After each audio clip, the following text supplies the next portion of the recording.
Welcome to the Just Being Frank Show, the realest sports talk show on YouTube, giving fans a real-life perspective on sports and entertainment.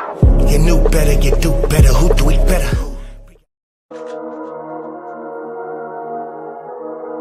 CC for you, CC 22, yeah, 2. Let's get it. Caitlin's coming for you. What's with all the hype? Is it all because she white? Caitlin's coming for you. Nah, she a dog, she can ball like she might. Caitlin's coming for you. Soaring through the sky, it's a Hawkeye legend. Caitlin's coming for you. Now the fever on fire, WNBA jam.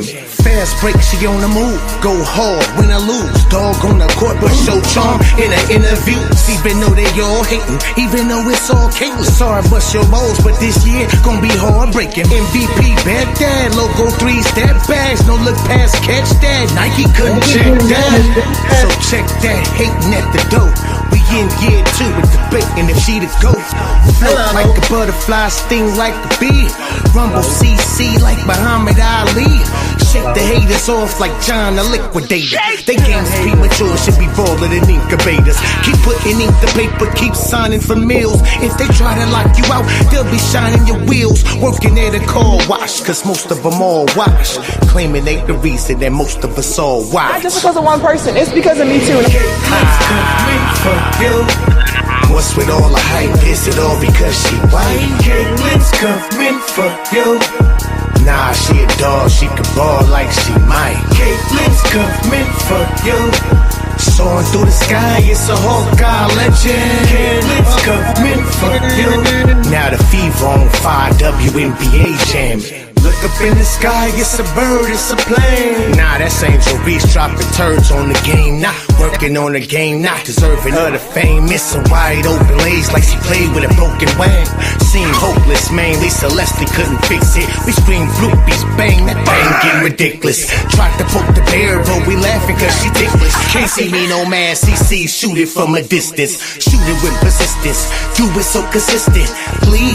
6 overall with efficiency. Still receive hate so persistently. Microwave their game, cook their game in an instant. Pinpoint pretty passes, do it with precision. And you can't see the difference, you tripping. Caitlyn is the type that can lift all boats, but poke holes and it's all she wrote. We want all the smoke. Caitlin's coming for you. What's with all the hype? Is it all because she white? Caitlin's coming for you. Nah, she a dog, she can ball like she might. Caitlin's coming for you. Soaring through the sky, it's a Hawkeye legend. Caitlin's coming for you. Now the fever on fire, WNBA jam.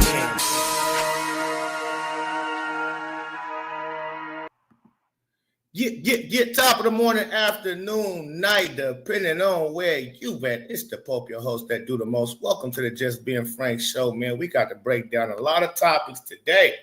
I had to go live. I said, yeah, that's too many videos. And my boy, shout out to Stay Fly 912. He trying to show me how to clip certain segments of my lives out to put them up as videos. For the people that don't catch the live, for people who don't want to stay here for the hour, 2 hours that we might be cooking. Because, oh boy, we about to get cooking. So if you're hungry, I got food for thought.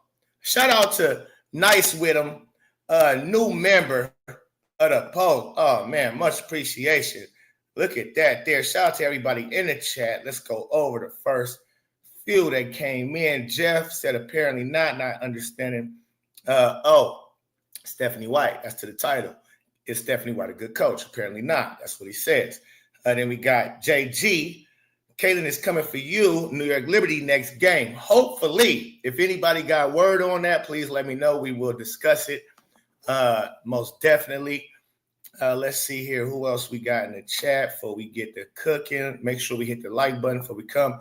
Nice with him says, love the channel, Pope. Make a hoodie with all CC22 stats and records broken with the caption, fucking white girl. Oh, I like that. I like that. I wonder, can the hoodie hold all of the records?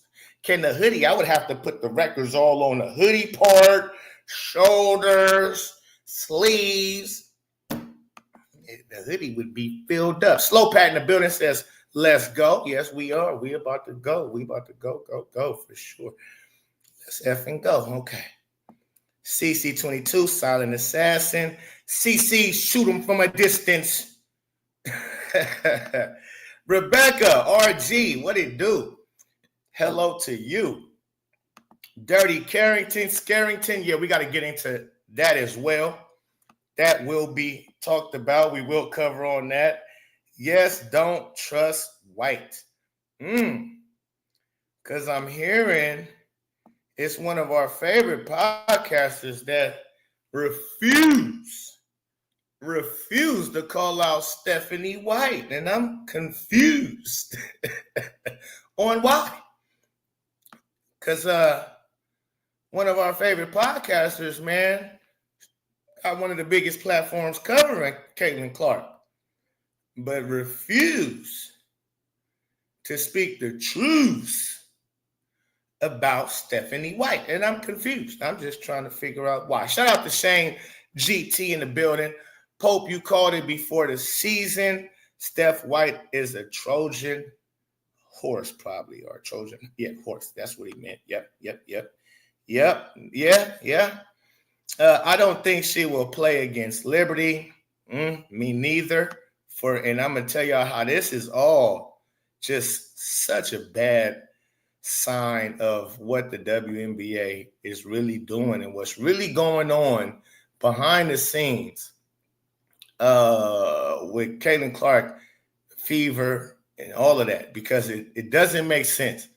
If it don't make sense, it's not the truth.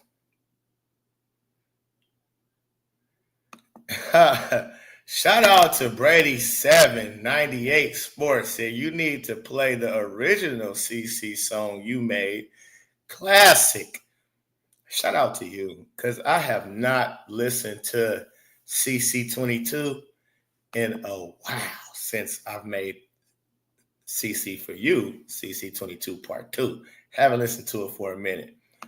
I lost faith in White. You were right, Trojan horse. Ouchie. CC still the good luck charm for the Pacers. Hope she can make Friday's game. Go hometown boy Matherin. No doubt. Hey, listen. 9-0. 9-0 with CC in the building in the playoffs for the Indiana Pacers. But we're going to dive into that. Now, again, yesterday I did a reaction to Angel Reese's pregame show that she did before they played the New York Liberty, right? I did a reaction to it. If you haven't seen it, go check it out. And now, to start this live out, I want to start out because I said I was going to react to the postgame press conference with Ariel Atkins trying to stick up for Angel Reese and calling her a 23-year-old kid, right? I'm like, what kids is 23 nowadays? But let's dive into this real quick. Shout out to Deb Jeffries, Michael Miller in the building. But let's bring this up and let's go over this, man, because I thought this was very interesting. It's basically Angel Reese playing victim again. You can tell she started welling up like she about to cry. She trying to hold back crying. So there is no denying that she's feeling all of the pressure from people talking, people getting on her. She's reading all of the messages. She's reading all of the tweets about her. She's looking at all the bloopies, all the bangs, right? And of course, it's getting to her. And here she is about to play victim as if she didn't warrant all of this stuff. And that's the thing with you Angel Reese fans, man, and people who support her. If y'all don't understand why people like myself and others get on her, then you're delusional. And y'all say things like, why y'all don't get on Rakia Jackson, or why y'all don't get on these other players, and these other players don't say it's because of me too. These other players aren't out here shooting 31% from the field goal at layup range. These other players aren't out here missing practices to go to Met Galas. These other players aren't doing podcasts twerking and with Sexy Red and the most ratchetest people that you could have on your podcast. She's having them on there. The other players aren't doing all of this nonsensical stuff. The other players aren't walking CC down around doing this tour and doing this tour. The other players aren't getting up, clapping and cheering when Kennedy Carter bangs her in the back. The other players aren't trying to jump up and get all in her face after just a take foul. See, she warrants all of the nonsense that she gets. It's warranted. Now, the nonsense y'all put on Caitlin Clark, that's nonsense. Because she doesn't warrant none of it. She just hoops. She hoops and she hoops. That's all she do. She don't do nothing controversial. She don't be out in the spotlight. Look at me, look at me. She don't carry herself in no type of wrong fashion. None of it. So she doesn't warrant any of the hate. She just hoops. Angel Reese does so many different things to where it's warranted. Now let's get into this, no further ado. Let's go ahead and jump into this. This is after the game where she had her best game thus far this season with 17 points and all that. And again, not a stat padding game. That just made the good game that she had kind of lame in that it was all lame, honestly, to be frank with you. Because I seen it was so uncontested. Every shot she threw up, nobody even really contested it. I seen just Breonna Stewart just keep her hands high on like two different layup attempts. When she could have easily swiped and blocked the ball like she normally does. So to me, again, it's all some weird things happening, and I know I could be a conspiracy person or whatever the case may be, but it's definitely weird the way they played her. The New York Liberty played her yesterday, and if you listen to her pregame presser, you can kind of it was like she knew what was about to happen, because she was so in a zone or talking like as if she was finna have a good game, right? And usually when you've been stinking up the court, bloopying up the court all season, where did you get that confidence from? Where did you get that confidence from? That's where I was confused. Like, where did this confidence come about? Somebody, and we're home. We're even when we're on the road, we're at home, and then nobody guarded you all game for real. They just let you shoot all. Was it her first layup when she grabbed the rebound? She grabs the ball, and the defender, I don't even know her name, she just got out the way. Hold up. No. First, let's do that. Let's do that first. Shall we? Let's bring up the highlights of her points first. Because, hey, I watched it the other day, and then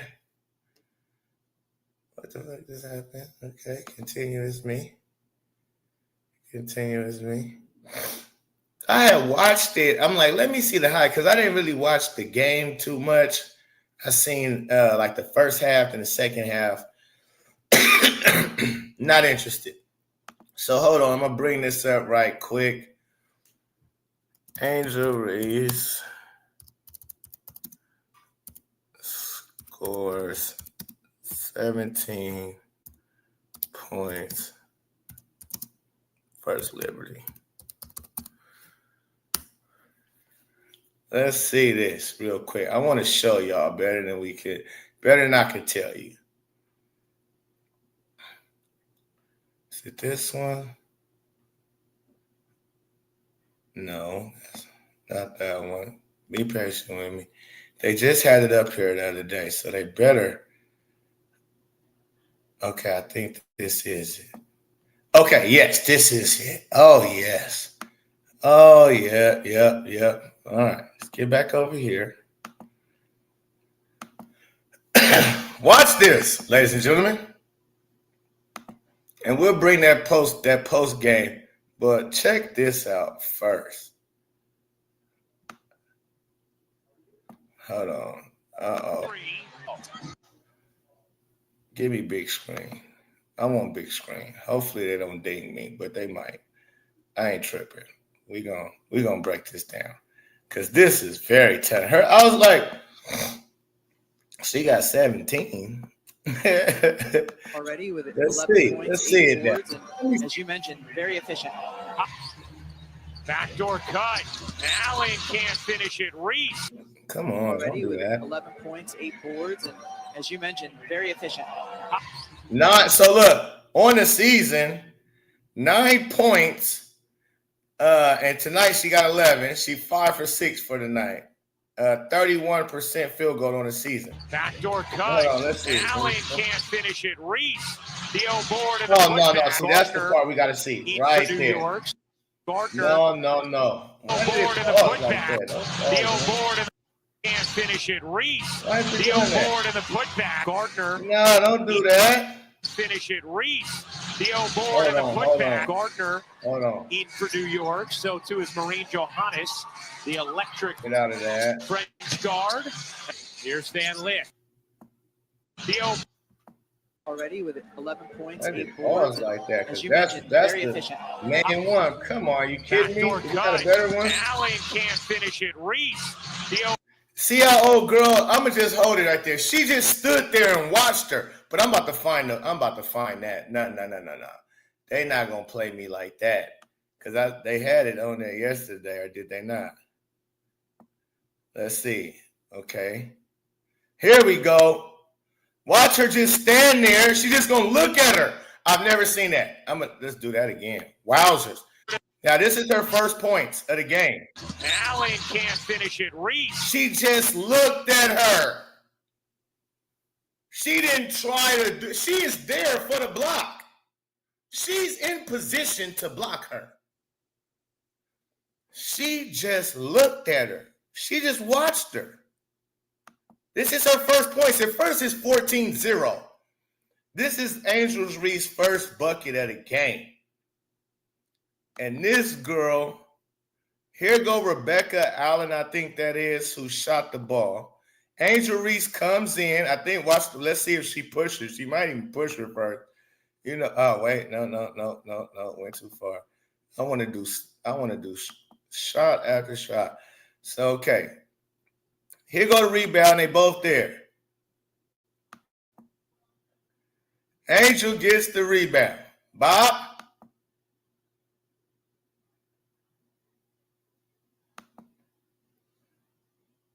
The girl is right here. She could literally run up right now and put both her hands up and get all in her space right here. She could literally get in her space and go hands straight up high. She could right now, right here. The girl's behind her, whatever. But yes, Sabrina maybe could get over, tap it out her hand. She could even probably get over the help side. You got 3 liberties right around Angel Reese looking to go up for a layup. And none of them, as if they got Sabrina, she goes for the swipe. Now, look at old girl even right here. Sabrina goes for the swipe. So my bad, Brina. You was in here. She is just watching her. She is just standing there. She could now go for the swipe. She could get the ball right here, right now. But she just looks at her. She just looking. I said, I ain't never seen no shit like that in my life. Reese. Just looked at her and let her go Deal up. board and the putback. Wow. Gardner in for New York. Wow. So too is Maureen Johannes. Look at this. Here go the Go Girl Gardner again. Angel, you got somebody wide the fuck open right here. That Erica Williams or somebody. But man, drop that off. But okay, no, you don't drop it off. And she doesn't come out to guard you. The elect. No, look. Why are you so far off? Okay, yeah, she can't shoot. So you give her that. I don't mind that. Give her that. She knocked that down. Bomb. Shout out to Angel for knocking that down. That is her little spot. She used to make that pop in LSU. At LSU. That was around her range right there. At LSU. Into the corner. Wide open. Now, this is way out of her range, so I don't mind her being wide deep open right here. If you leave her wide, I would take that all day long. You can leave her wide open at that three-pointer line all day long. Give her that shot. Reese will try again. To her credit, she knocked that. She knocked it. She knocked it down. Okay. To her credit. Angel Reese from three. But wide open. No doubt. Not contested. As it knocked away, Reese. Nice time right here. That's nice time. Cardoso Nice for the time. finish. Won't go. Cardoso on the offensive glass can't finish. Where did everybody go? They just all cleared out. It was, where did they go? This is the undefeated New York Liberty. Where you got her. What happened to you? You holding the back of your neck. Natasha Cloud right here. I believe that's who that is. Okay, see, so right here, you got 1, 2, 3 people right here. Only 2 Chicago Sky people. Okay, so what happened? So now, what is she doing? Why is she head down, about to walk away from the situation as if the ball went out of bounds? If she heard the whistle, everything stopped, and she just about to walk away. Because where are you going? Where are you going? And Angel, Cardoso is right here, buddy. You could just, give her the ball. How about you just give her the ball? But okay, you did it. That's fine. People say you have high IQ and you're so unselfish. I'm just saying, you're 31% from the layup line. You have Cardoso standing right here with 0 people around her for an easy lay, but you keep the ball. You get to the spot. Cardoso does the right thing and clears everybody else, and she's seeing you being selfish, and she's ready to grab the rebound she's ready for this ball to come off on the other side. Hey, Cardoso is ready for that ball to clang over to her. So hold on. Oh, shit. Your team has no faith in you.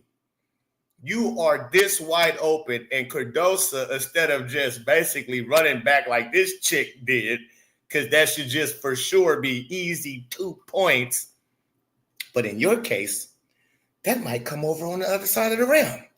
And Cardoso, let me set up, because I've been playing with you long enough to know even an easy basket for you ain't too easy.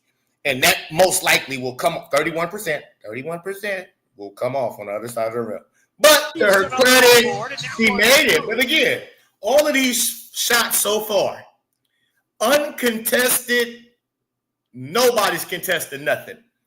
All of them are wide open. 7-point lead, they're large to the game. Let's see. So she swipes for the ball. She doesn't even try to get over hard. She doesn't even try. She just going to watch her. Uncontested, nobody around her. How? I wonder if this type of shit makes you go, Undefeated New York Liberty going against the worst scorer in the league, but yet they keep leaving her wide open. really got going from three, and it's Reese. Well, they called a foul? Whoa. Hold on, wait. They called a foul? Reese pops. They haven't even really got Hold on. And that one is Cardoso on the offensive glass. Wait, they gave her a foul, Brad? Are you kidding? That one is good. They gave her a foul? Lead their large to the game, and they haven't even really gotten going from three. They gave her a foul? As much as Kaylin Clark and a lot of people I be seeing get grabbed, pushed, pulled, smacked, and nothing gets called, you called that a foul? You can't make this shit up, man. This is funny business. It's funny business happening Plus the in the foul big first WNBA. half from Angel Reese. Especially Would for have the amounted first to a league. 3-for-1. Ionescu, Reach. Where the foul at here? It was reach and foul. able to collect and throws it away. Back iron it off. Phantom the board. Reese running the floor. Nice. Now watch this. Usually, Breonna Stewart has been in this situation with Angel Reese before, and she slaps it almost every time. She slaps this shit out of bounds against Angel Reese almost every time. So she knows how to defend Angel Reese. But tonight, this night, she just seemed to Nice delivery from watch how now right here, she can slap the shit out this ball like she normally does. She could right here, right now, pop, smack that shit out of bounds. And it might go off of Angel Reese's leg because why? If she slapped this down, Angel Reese's knee is coming up. The ball is going to hit off her knee and go out of bounds. This is basketball 101. But what the hell? How did you get here? Get off my screen. I don't know you. Stop it. Why are you here? I didn't mean to do it. Okay, thank you, Lord. Okay. This is real interesting to me. Why did she just keep her? Was she in foul trouble? Why did she just keep her hands high like this? She could have easily got the ball is exposed. Ladies and gentlemen, the ball is exposed right here. Bam! Easy block. Easy block. From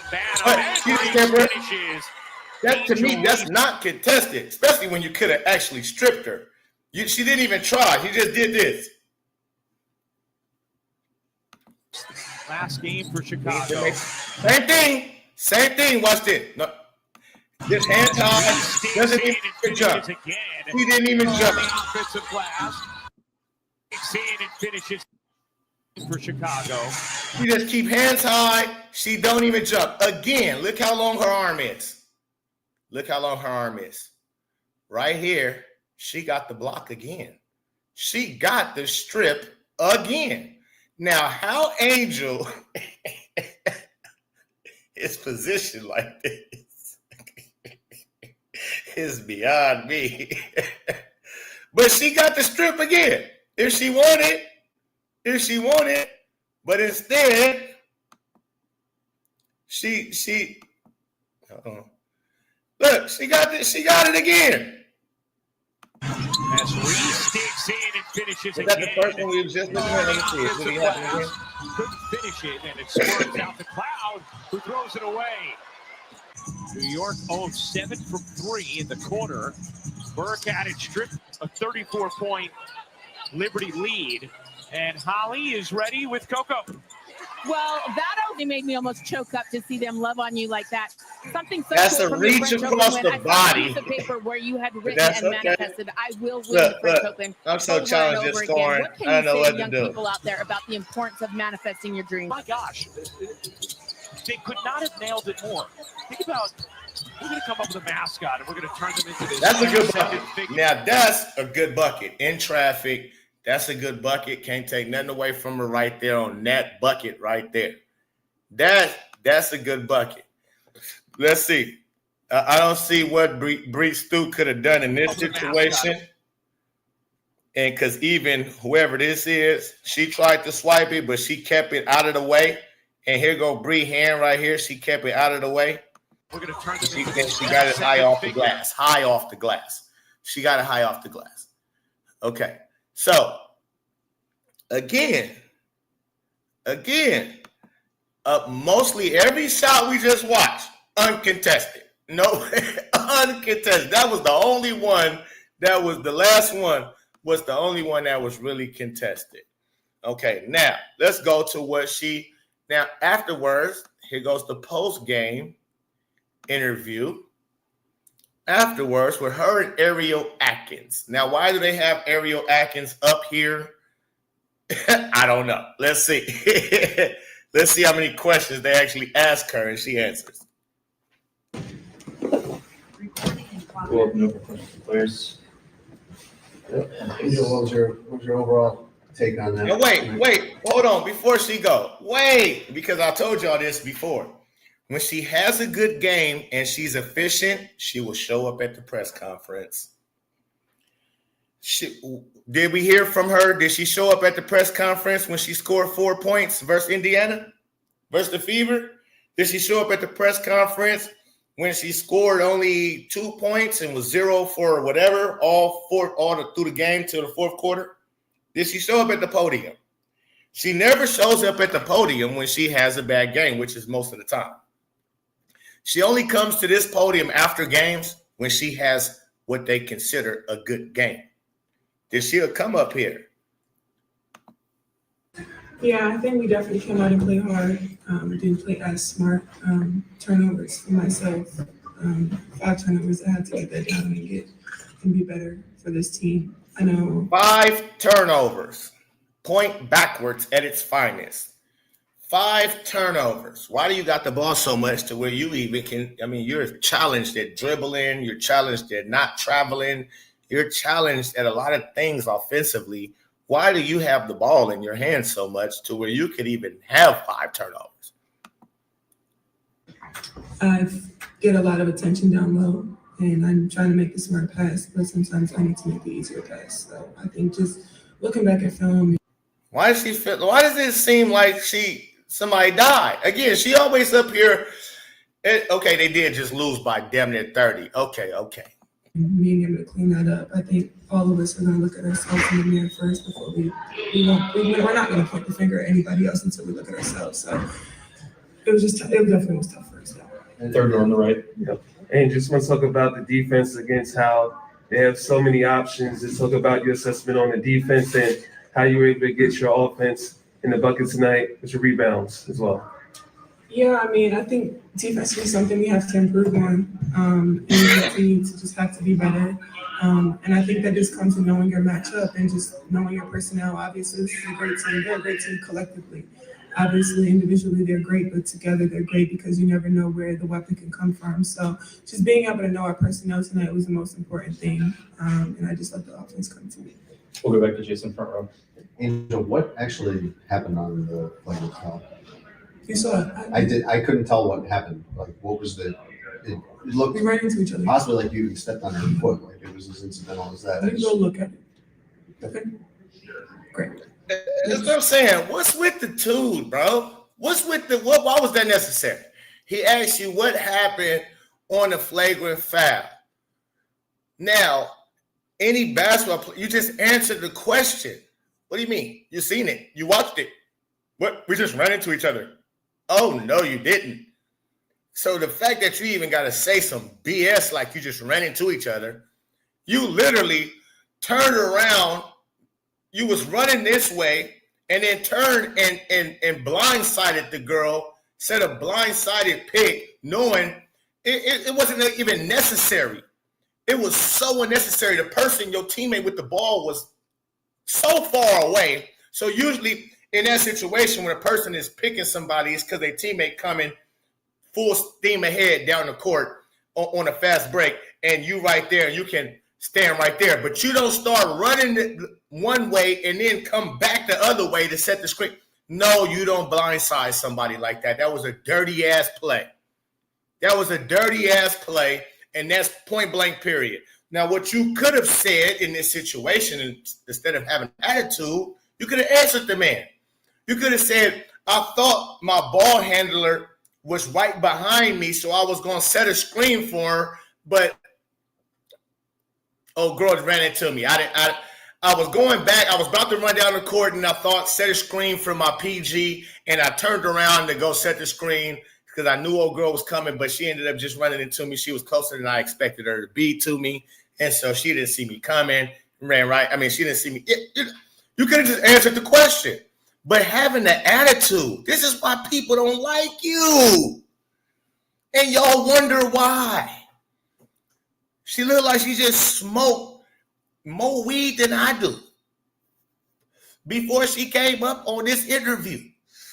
Eyes is glossy red. Did you just hit something in the locker room? You can go look at it. You can go look at it.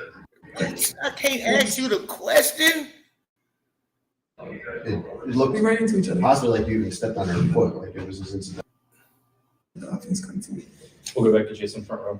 Angel, what actually happened on the play with foul? You saw it. I couldn't tell what happened. You saw it. What was the? You saw it. You saw it. Yeah, but what was you thinking? I can't see what you were thinking on that play. So can you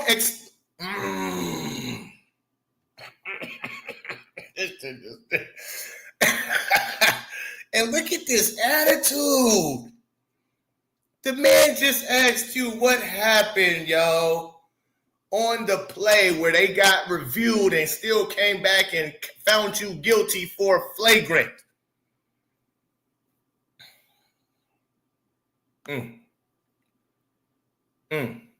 This girl. We ran into each other. Possibly like you even stepped on her foot. No, I can't stand her, bro. You saw it. I couldn't tell what Shit happened. like this. And I just let the offense come to me. We'll go back to Jason front row. Angel, what actually happened on the play with foul? You saw it. I couldn't tell what happened. Like what was the? It looked We ran into each other. possibly like you even stepped on her foot, like it was as incidental as that. You can go look at it. Okay. Great. Next. Second on the right. John over here for She Got Game. For you, Angel, tonight you were extremely efficient, played with a lot of poise and confidence tonight. For for all the scrutiny you do receive online and stuff of that nature, what kind of messages a game like this send to them, as well as just the kind of momentum that this could build for you throughout the season? Yeah, I obviously don't worry about what's going on online. I get so much love in person. I haven't ever had a negative encounter in person ever. What? And I've been going through this for 3 years. I've never had an encounter in person that was negative. Excuse me. So you mean to tell me when you went up on LSU after y'all lost to Caitlin Clark in Iowa in that Elite 8 or Sweet 16, whatever it was, when you took the L to Caitlin Clark your senior season, and she sent y'all packing, and you went up on a press conference crying, I've been through so much in the last year. People sexualize me and I get death threats and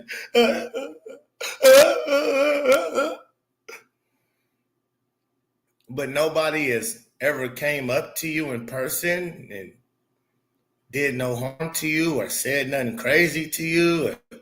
But yeah, you always play victim. You play victim. They sexualize me and they arrest me and they.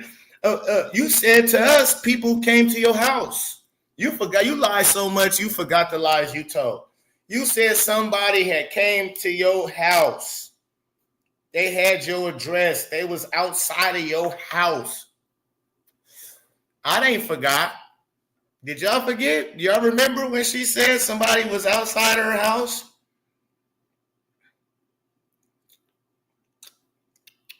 Which is it, Angel?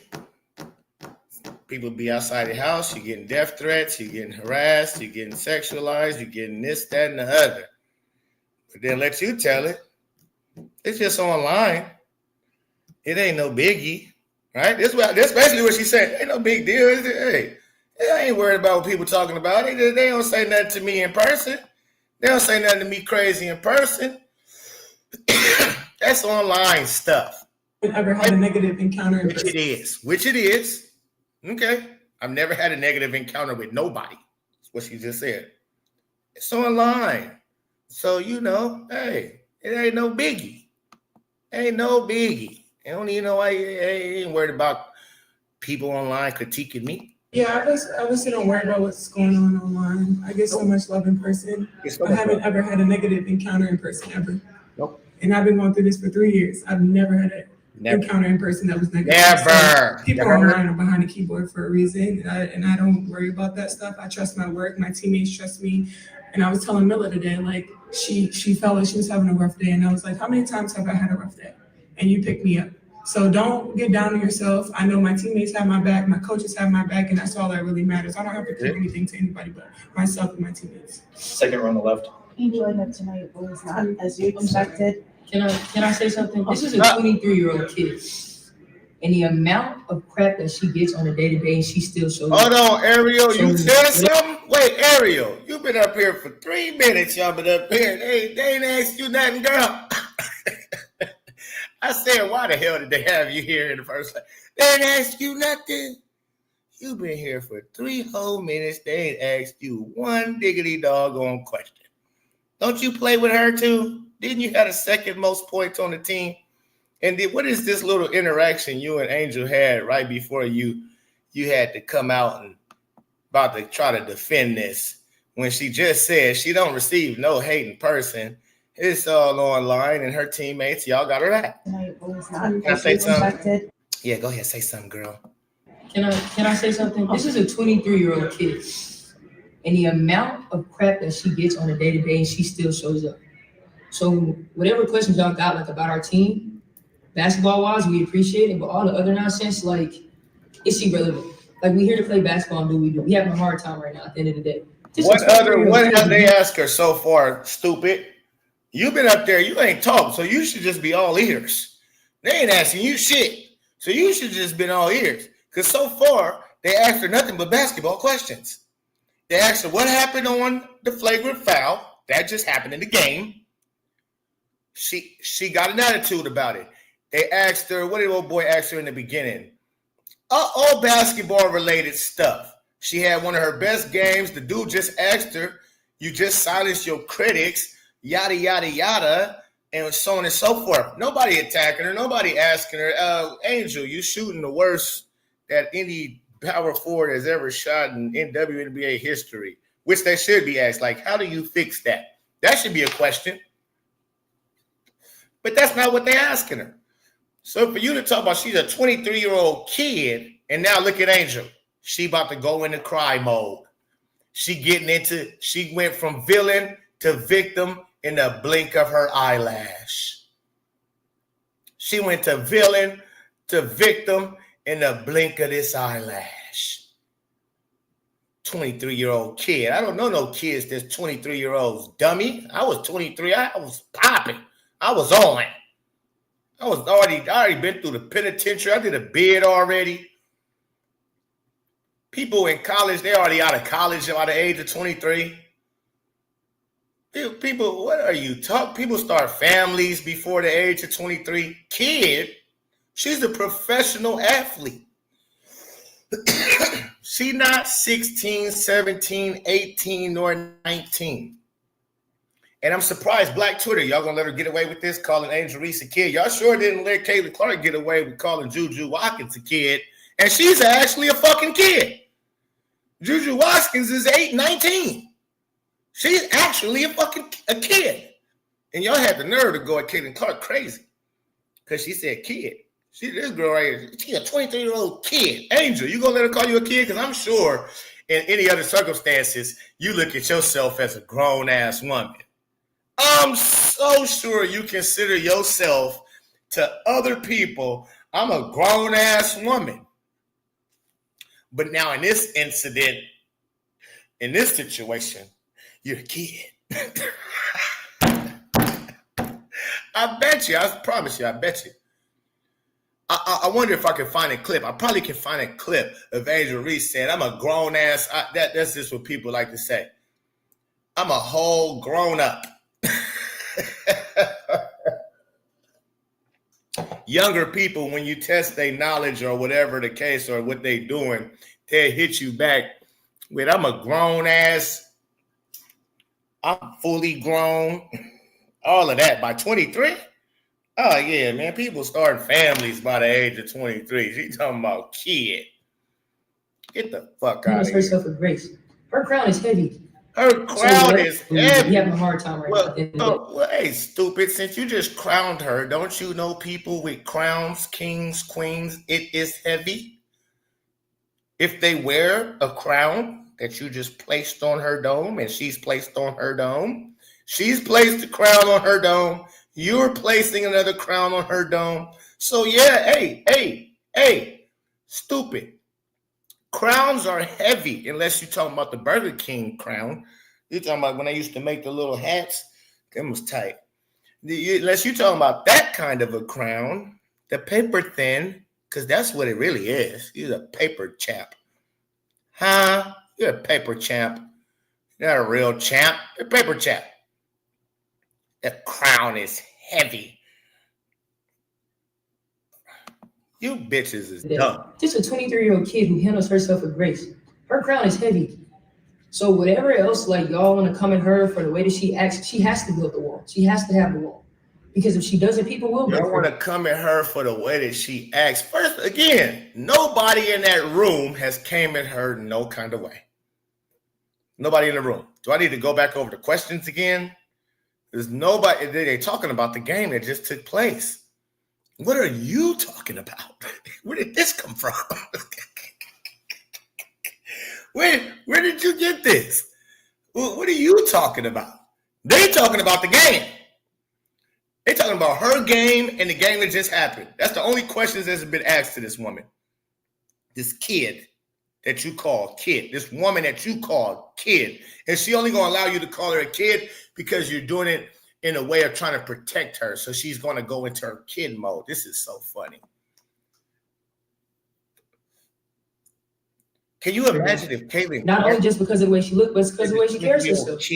She doesn't just walk around and act like, oh, I'm this. No, she knows who she is. Yes, and we ain't going to break her down for that. So whatever other questions y'all got, like, I'm hoping it's just about basketball, maybe a box score question. Look at Angel. But the kid's crown is heavy. Like, respect. The fact that you even need this, and then you, no, she should be tapping you on the back. She needs to be doing this to you, soothing you, like how we do babies. When you soothe the baby, she needs to be right now acting like as if, you know, you just, like as if you just passed away and just came back. Like, look at her face. Look at Angel Reese's face, bro. She is defeated.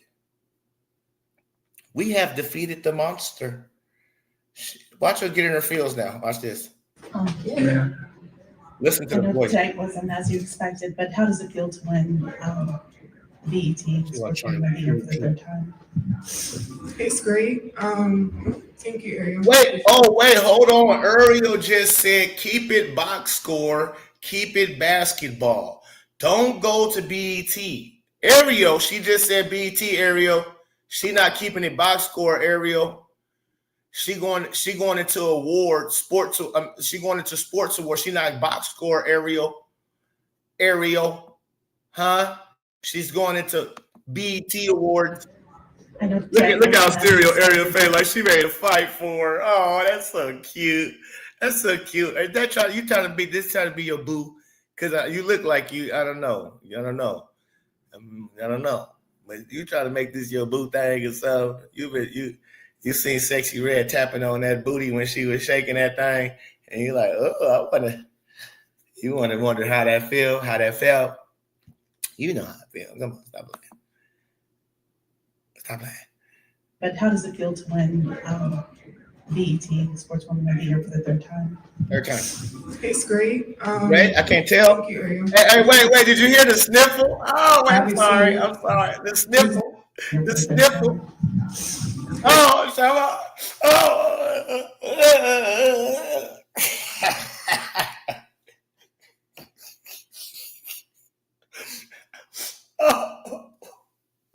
Oh, it's great. I can't tell. Sloth. I can't tell. Is he great? It's great. Thank you, Ariel. For sure. Thank you, Ariel. Obviously, this is my third one. Obviously, it really meant something to other people today because it's me. And I just focus on If you're basketball. talking about Clarissa Shields, who's a horrible human being from what I'm hearing Steve Kim say about Clarissa Shields, who covers boxing, so I'm going to take his word for it. Steve Kim says she's just as horrible as Angel Reese. The only difference is she's actually good at her craft, but she don't really face nobody. There is no good competitors boxing. So he said some good things. He said Angel Reese is competing versus far better competition in her sport than Clarissa Shields is in her sport. And Clarissa Shields is just as ratchet and out there as Angel Reese is. So, but yeah, Clarissa Shields definitely has something to say and about it because, yeah, you're terrible. Even though she said, I'm Team Reese. I love Angel Reese. It ain't got nothing to do with Reese and whoopty-whoop Reese, but it should have been me too. They both, they two are the same, yeah? It should have been me too. Well, I come into work every day and work. I don't complain. I don't care about anything else. I have bad days. I haven't been playing well at all. And I can sit here and just mope around and point the finger. I'm crying. Shut up. You're a 23-year-old. And I just focus on basketball. I come into work every day and work. I don't complain. I don't care about anything else. I have bad days. I haven't been playing well at all. And I can sit here and just mope around and point the finger. Say that again. This is the first time I ever heard you say such a thing. We gotta have a moment of silence. Did she just say she ain't been playing well at all? And wait, wait. That's not what your fans been saying. Your fans been saying it's the coach's fault. It's everybody's fault. Your teammates is terrible. Then you need to get traded. You need to go. You need to go to the Liberty so you can win a championship. And you would look way better if you played with a team full of superstars. They're not saying that. I don't hear them ever say that you look bad. But you just said it. Let me hear it again. Focus on basketball. I come into work every day and work. I don't complain. Let me hear it one more time, Andrew. It's great. Thank you, Ariel. Thank you, Ariel. Obviously, this is my third one. Obviously, it really meant something to other people today because it's me. And I just focus on basketball. I come into work every day and work. I don't complain. I don't care about anything else. I have bad days. I haven't been playing well at all. And I can sit here and just I want that part right there. I want that. I need to reclip that. I need that part right there. Day and work. I don't complain. I don't care about anything else. I have bad days. I haven't been playing well at all. And I can sit here and just at all. At all. playing well at all. And I can sit here and just again. Anything else, I have bad days. I haven't been playing well at all. And I can sit here and just mope around and point. Again, what you said? I don't complain. I don't care about anything else. I have bad days. I haven't been playing well at all. And I can see. I don't complain. I don't care about anything else. I have bad days. I haven't been playing well at all. And I can sit here and just. Angel, you mean tell me you ain't been playing well at all? I didn't know that. You have bad days or you having a bad season? Let's be, if you're gonna be frank, let's be all the way frank. You having bad days or you having a bad season? And you just had a good day. You just had one good day. What's their record? What's their record, chat? How many games have Chicago Sky played, chat? She was literally just complaining. Boo-hoo, 69% of the time. Me. What, how many games? How many games they in? 6, 7? Pretty much what? 6, 7 games? CC is coming back against the Vogs. It's terrible. Single or soon to be single Duke. How many games they play? As soon as I look it up, y'all gonna tell me too. As soon as I look it up, y'all gonna tell me. I know they 2 and some, but 8 games. Thank you, pretty no girl. I know 8 games. So out of 8, you've been terrible. I mean, 7 of them, you've been terrible. Terrible twos. Okay? I mean, some all-time terrible. Like the most terriblest game we've ever seen. So, like twice, you gave us 2 of the most terriblest games we've ever seen a professional ever have, especially a starting, supposed to be superstar, supposed to be the face of the league, supposed to be me too. We've seen the worst of you. And so the fact that you acknowledge that you've been playing bad, but I don't want to hear bad days. You've been having a bad season. 7 games of terribleness. Just mope around and point the finger, but it's been me. And I take accountability. I come in every day and try to be better than the next and better than the last. And I know my teammates trust me. I know they have my back. Ariel has my back for everything. And I just love that being part of a team that I know really trusts me and trusts my work and everything else. Ariel got your back. I don't think Cardoso and them got your back. I don't think Kid Naris and them like you. I don't know if Rachel Bandham like you. I don't know. It's everything else. I'm just here just to come to work every day and go home. That's all I want to do. Is just come to work and being able to enjoy my job that I love. People would die and kill to have this job. And being able to play with the best players in the world means a lot to me. I put my all in this shit. What? I do. You do? People would die, kill for this shit, right? People die, kill for this shit, man. You love this shit, right? Well, let me hear what you said one more time. Let me see what you just said one more time, right there. And being able to enjoy my job that I love. People would die and kill to have this job. Yes. And being able to play with the best players in the world. People would die and kill. Let me see something right quick, because I think you said something differently. Kind of snapping back from that. Right here. I think you said something a little different.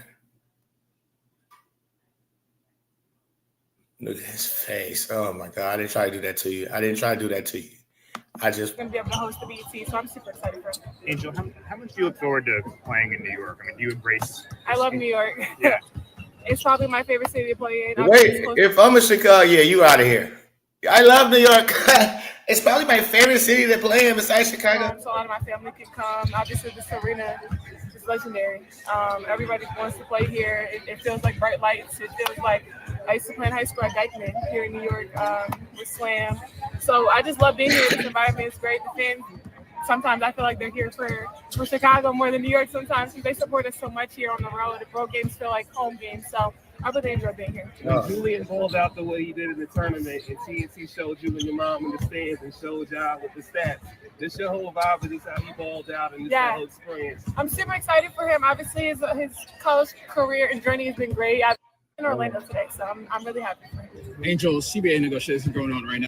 A lot of things. I try to listen because obviously I am new to this league, but I know my voice, I know my platform, I know a lot of people can hear me, so I try to be as involved as I can, putting on messages when they put out with everything. So they Unapologetically Angel, of the many great guests and friends that you had, was the most that surprised you opening up and open up more than you thought would on camera?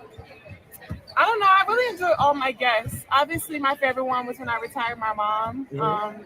She cried. Those weren't fake tears. That was real. She didn't know I was going to retire her. And I think that's the best feeling. I think everybody's job and dream is for them to do things for their parents. And I'm 23 years old. I was able to do that at 22. And I don't care if I wouldn't be able to play basketball again. I did my dream. I lived out my dream, which was Whoa.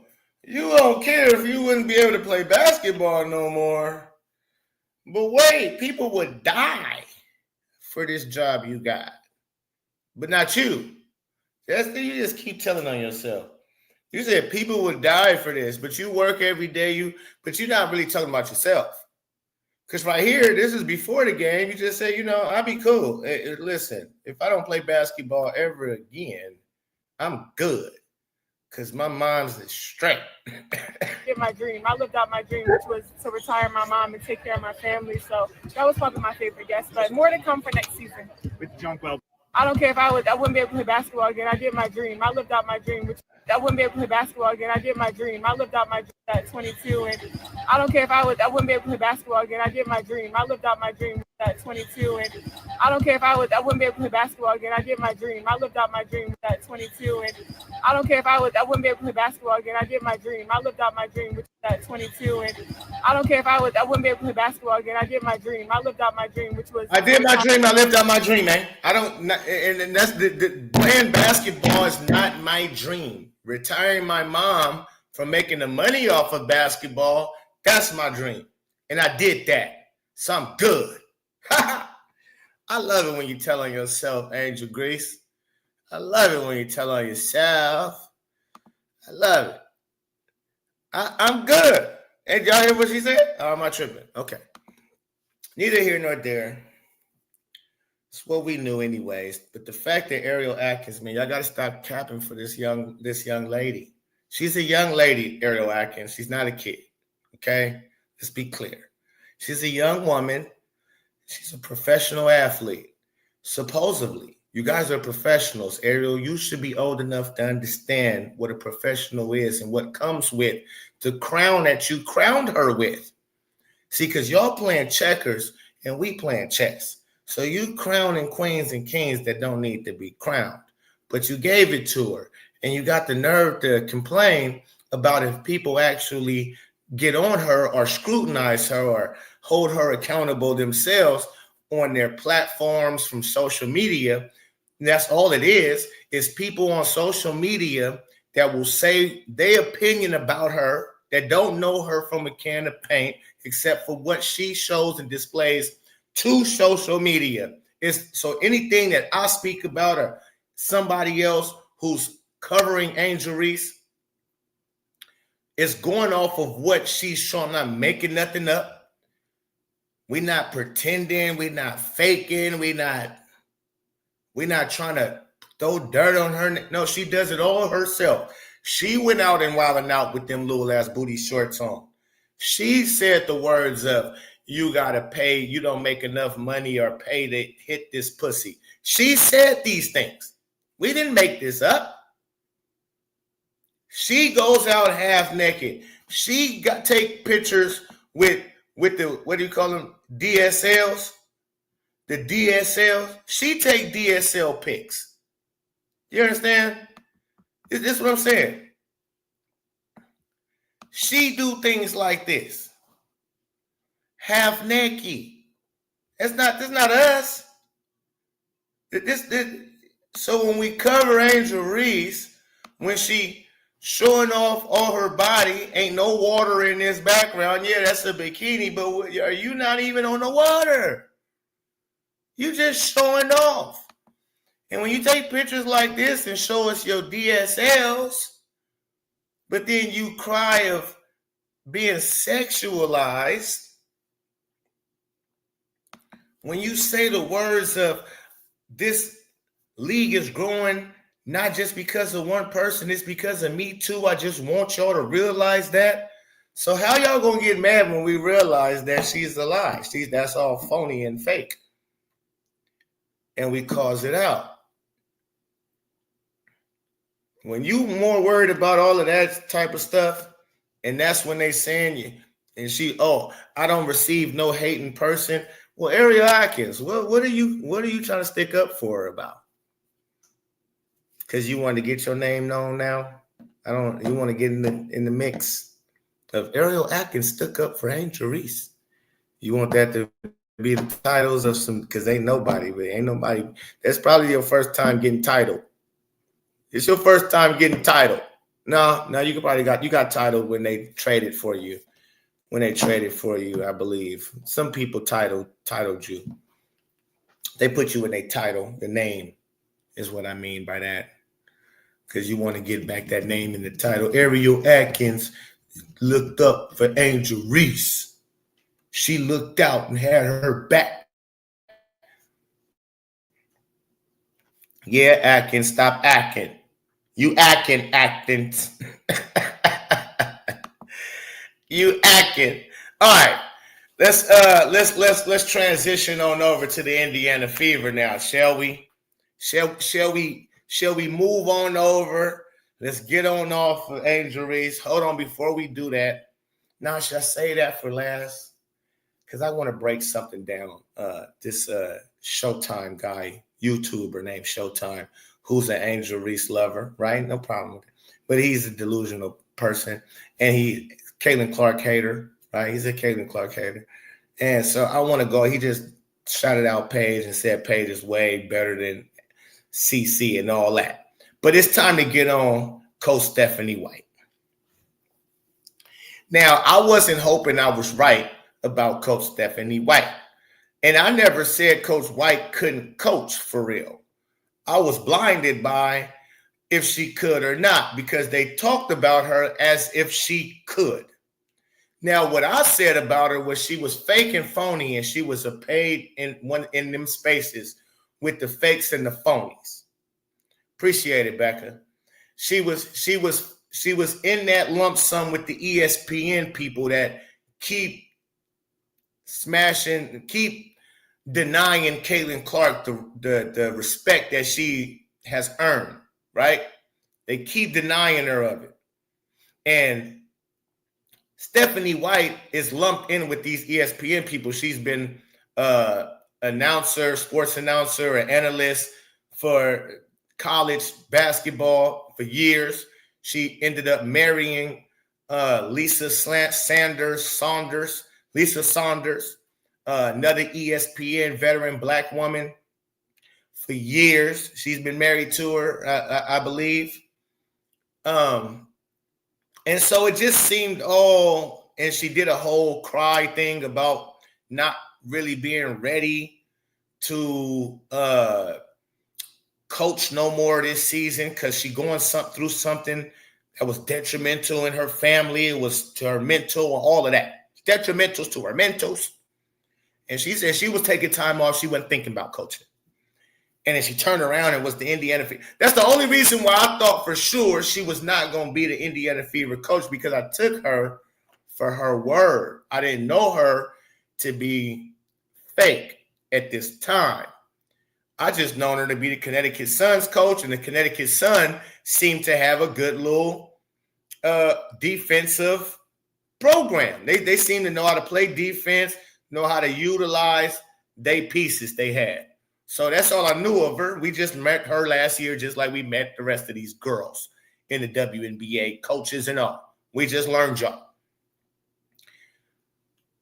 So when we got her, and the way she got there, I said, "Yeah, you kind of shady. Like, you fooled the people. You was boo-hooing.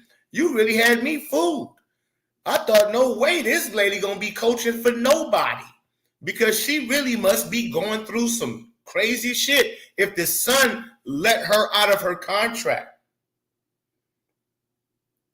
Because in no business, no real business, especially a professional sports league like this, when you're under contract, you don't get to null and void that contract unless it's something like you're not about to coach because of emergency, family emergency, whatever it is. You got to take time and leave.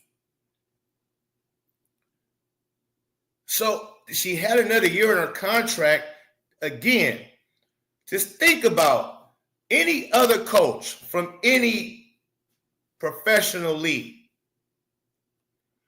And you're a good coach. You under contract for another year. And there's rumbles that you are going to be the next Indiana Fever's head coach. You go through you miss out on the exit interviews, the ending season exit interviews of 2024. You couldn't be around. Your wife, Lisa Saunders, took off from work from ESPN analyzing Monday Night Football games. She took off a leave. So, y'all had everybody under belief that something is really serious going on in her family. And then when you finally did the exit interview, this was you. I'm not even finna listen. I'm gonna bring this. This was you, Stephanie. We here live, so this was you, Stephanie.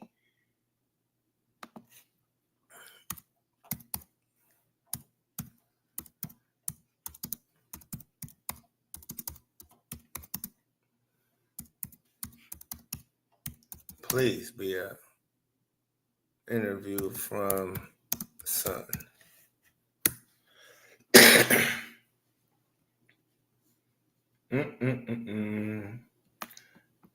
You better hope I don't find this, Stephanie, because I didn't forget. I was pissed about it. You better hope I don't find this. You better hope it doesn't pop up. I know it is. It's going to pop up on YouTube, though, for sure. I just went and tried to check out Twitter first. Okay, don't see it on Twitter. So we're going to YouTube. Let's go to YouTube real quick. Because no, this is amazing. The reason why I'm about to do this, because no, this is amazing. Stephanie White cries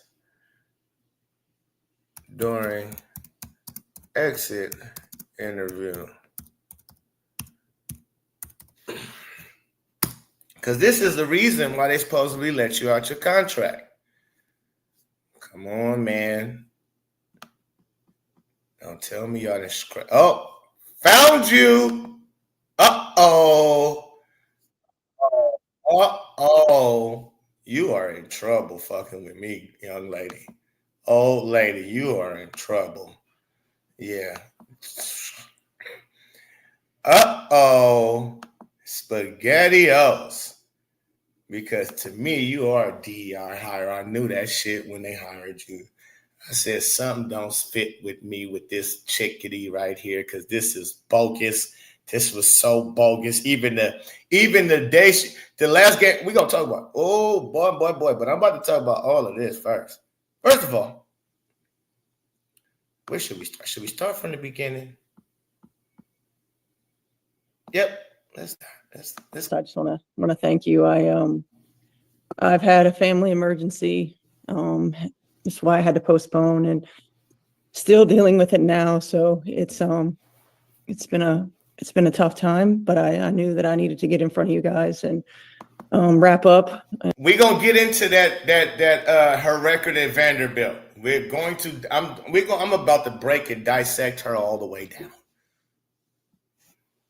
So don't trip. I know certainly our season. So I appreciate the patience as continue to navigate this situation and look forward to answering questions and reviewing our season. So thank you. Thanks, Steph. We'll go to Howard first. Howard, go ahead. Steph, first of all, wishing you and your family all the best. Thank you. Wondering if we could talk about sort of where you see your tenure here in Connecticut. There's obviously been a significant amount of reporting. There's no shortage of openings as well, and obviously you would be an attractive candidate. I'm just wondering if those conversations. Heard what he said. There's been a lot of talks. I want you to say it one more time. Because again, what business? I gotta pause it right here because this is my whole point. What professional company gonna have a good coach, one of the better coaches supposedly in the WNBA, have one more year left on their contract, and is basically trying to get out of her contract by saying family emergencies, and the company knows what they name Connecticut Sun knows that Fever trying to get you, and it's rumblings about somebody else trying to get you, but you want to go back to the Indiana, and so on and so forth. How would they just freely net you out of your contract just to go sign and be a part of a team that can kick your team's ass? I just couldn't believe this. Openings as well, and obviously you would be an attractive candidate. I'm just wondering if those conversations have been taking place. It seems like obviously there are other things going on right now. Yeah, I mean, my priority is my family right now. Honestly, just being here for my family, getting through this, that's my priority. That's it. Totally understood. Thank you. Yeah. What about Maggie? And boy, Academy Award winner goes to Stephanie Sides Part 2. You have been around Hollywood for a long time now, lady. You got it down. You got the tear that just came right in here. Blop. You look like you've been crying all day and night. Like, for sure. I thought someone died for sure. I thought at this time in real time, I thought someone passed who's very grandma, grandpa, mom, dad, something like that. Kid, maybe, because I was believing all of this. And then a week or two later, after this performance, She's the Indiana Fever's head coach. I said, oh, shit.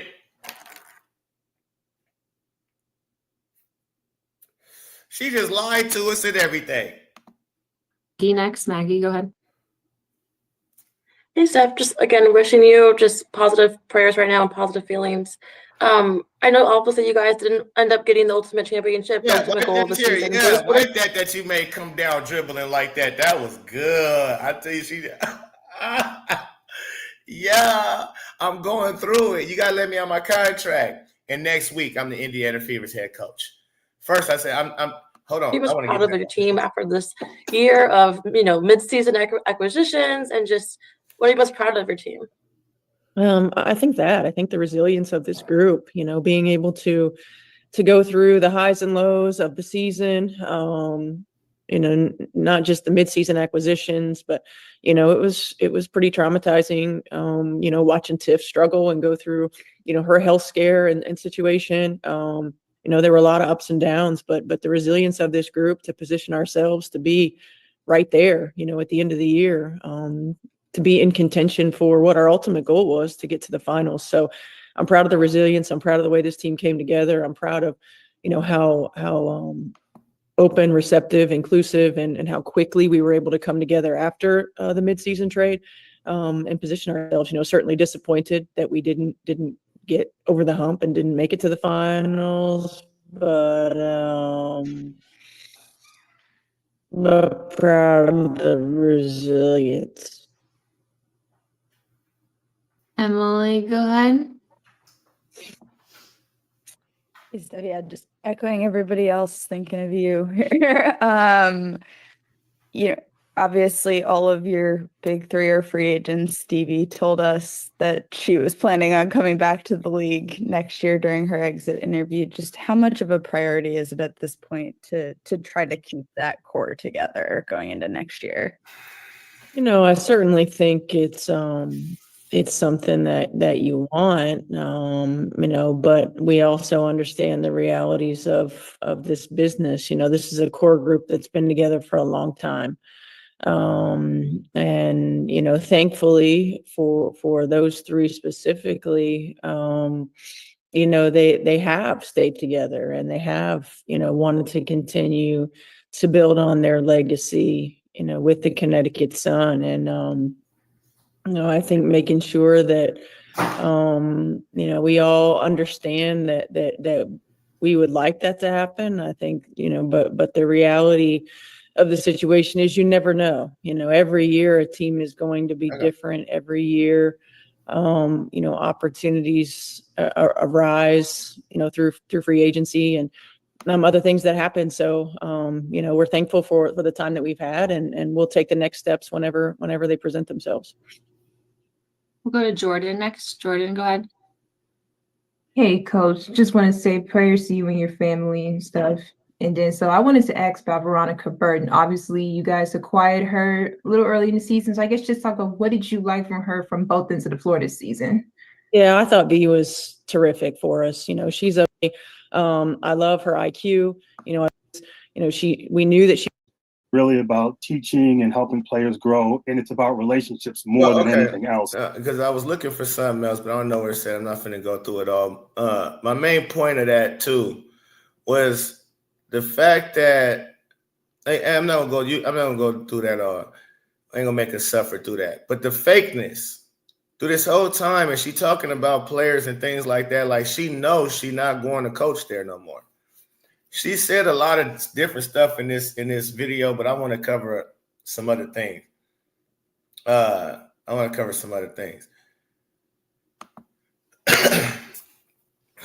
Now, her going 13-52 in the SEC is unbelievable. I am appalled. I really am. She can't coach for real. She is really and has been a DEI hire. Has it been the coach, the assistant coach that took over for us? What's his name? I don't know his name. Is it Curtis or Kenny or something like that? I know Keith Porter is the talent developer. But the other coach, the light-skinned coach with the beard who took over the head coach, is he the one who's really been bringing this stuff? Because when I watch her offense, it's terrible. It's Austin Kelly. Okay, Austin Kelly. Shout out to Austin Kelly, man. Maybe he been the one really doing what the stuff. Because I seen him in practice one time. He was going ham on the girls. He was at it. He was just but you don't lose that much, never, and be a good coach. 13-52. No wonder you didn't remain a college coach and you went to the WNBA. Usually, if you start out in college, right? Which I didn't know that. I didn't know she started in college. Usually when you start out in college, you don't want a WNBA job, especially you ain't no Caitlin Clark in that league at the time, and the league was terrible at the time. So you don't want if you got a D1 and you at a prestige college like Vanderbilt, shout out to Vanderbilt, because that's so funny, Stephanie. I played 2025 college football. And I went and did my dynasty mode with Vanderbilt because they never been nothing in college football, but they always been a good school. They just known for being a great academic school, and they in Tennessee and so on and so forth. They in the SEC, but they never good at sports for real. But if you're a good coach and good recruiter, you could change that because they do got the dough. Vanderbilt is rich. It's a rich program.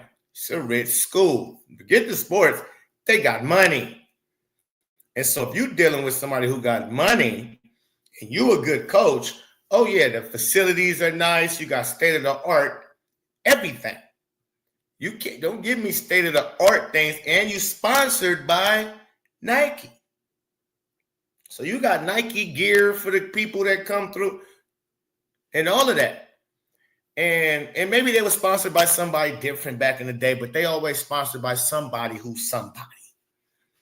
Okay? Let me look this up real quick, man, because shout out to Ock Nation for covering this. I believe he's the one I've seen covering the fact that she was 13-52. Matter of fact, let's bring up Ock Nation now, because he did very good in covering this. I hope I do this right. I see his videos all the time. Let's see. Yeah. No, that's not him. Is that? Yeah. That's news. That's a different channel. Hold on. I need the sports channel. Huh? All right, matter of fact, let's just go to my history, man. Let's do it like this.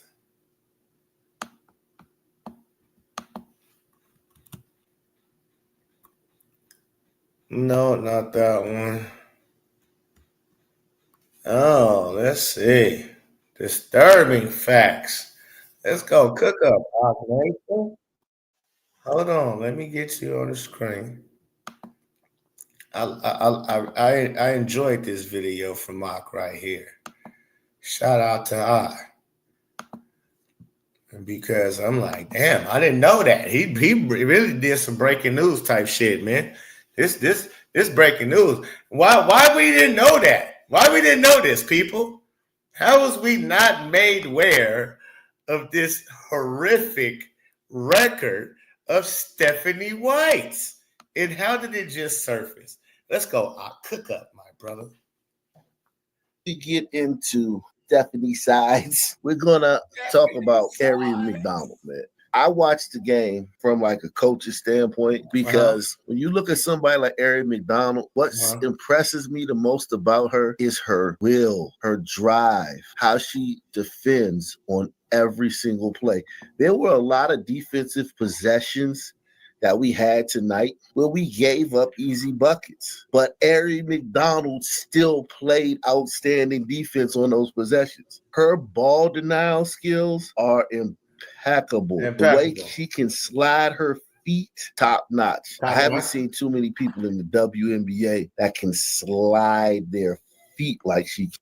Hey, man, again, shout out to Ak on this, because that's something I pointed out as well. That one thing before when they first hit that, we signed her to the Harden ship or whatever. And shout out to everybody, because I heard she just got signed. Is that true? I haven't went to the Fever's page. I'm really tired of the Fever and they BS. But is that true? Did Ari McDonald signed with the squad? Before I move on, let me know if that's true or false. Have y'all heard the same thing? Anybody heard that? Yes or no? That they actually signed her? Because I seen it on Facebook, man. I seen it on Facebook. Indiana Fever officially signed Ari McDonald. Anybody else? Let me go to Fever's page. Fever Twitter page. Tell it to me. I didn't hear anything. Yeah, let's go to the. I'm gonna let this play and then You can and defend without fouling. Okay, so she's a very, very, very, very good. You got a lot of people on teams that do a lot of rah-rah stuff, and they get called leaders for doing a lot of rah-rah stuff because teams need that. You need when you know guys to get you up emotionally, guys to come on, yeah, you need that on the team. But then there's people that lead by example. Ari McDonald leads by example. You have to find a way to keep her. I remember not too long ago, we were told that the Fever organization was going to have an overhaul. We're cleaning house. Crosskoff, we're bringing in Stephanie Sides, and we're bringing in Amber Cox. Amber Cox is great GM. Well, Amber, we need you to be great right now, okay? We need you to be great. Your all-season acquisitions, hey, man, it is what it is. Look, the pickings was slim. It's not like there's a bunch of people out there that are, that were picked up that were like, oh my God, if we had them, we would be even better. I mean, we got some of the best players available.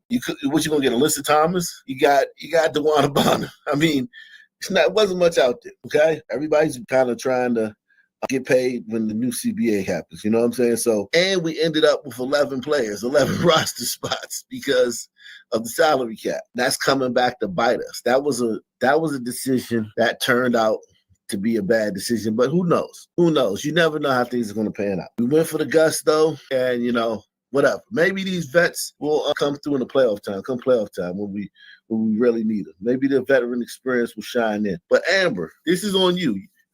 You only have one GM on the team, and this team needs 2 point guards. I get it. I truly get it.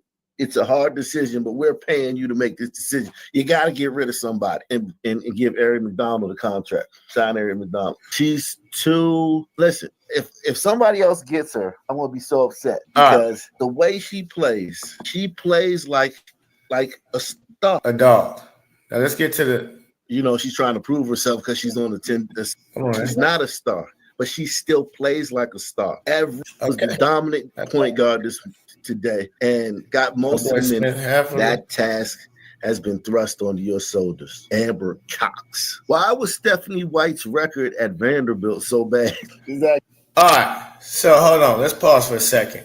Let me get back on the screen. I'm off screen. Let me get back on screen. All right. I had to use the bathroom for a second. So I was letting Act cook. He was going a little too far with Ari McDonald. All right. She is a sought after coach in the WNBA. This must mean NBA. But her record as a college coach is pretty bad. Her record at the Fever in 2016 wasn't great either. At Vanderbilt, she had a 6-year contract, was fired after a 36% win rate. Sheesh. 30%. God dang. 36. 5 years you had? See, again, this is a prestige college. It don't matter if they known for basketball or football. If I get a job at Vanderbilt, then Vander will be built as a powerhouse basketball squad. Because you get, again, they are a prestige college. They have top-notch everything. So you're not at a little bitty college like you can turn things around. Great coaches turn things around. You had, what's the coach name who used to coach at Kentucky, boys Kentucky. Now he's coaching at Arkansas. I bet you he turned Arkansas around. I think he already did. Arkansas was tough this year. But wherever he goes, it's coaches. It don't matter where they go. They can build a squad in the blink of an Angel Reese eyelash. They can build a squad just like that, especially if they got the access and assets that's going to be attractive to players when they come there. In Vanderbilt, you would be attractive to this. If you got a good coach who knows what she's doing and you come there, say, okay, let's get it popping. I can be here. It got great facility, got great everything. All right, but 36%, you have 5 years to turn this thing around, and you could not get it done. 36% is crazy. That's Angel Reese numbers. You should be coaching in Chicago Sky with these numbers. Okay, let's keep going. Never had a winning season in 5 years. Oh, my God, it gets worse. You didn't win in no season? That means you can't coach. I don't give a shit. Listen, man. Even Deion Sanders went to Colorado and got 9 wins at a school like Colorado. Why? Because it's still a prestige school, even though they're not known for being good in football. But yet, the amenities they have with everything that comes with going to the school is all great. And if you got a great coach, then players would be willing to come even to a place like Colorado where it's freezing cold and they got to play in snow and all of that. But hey, if you got great everything else, come on. And this is the time where, oh my goodness, you never had a winning season? No wonder you went to the WNBA to coach and they took you there. Because you're terrible. And no other, you couldn't get another D1 college job if you wanted to.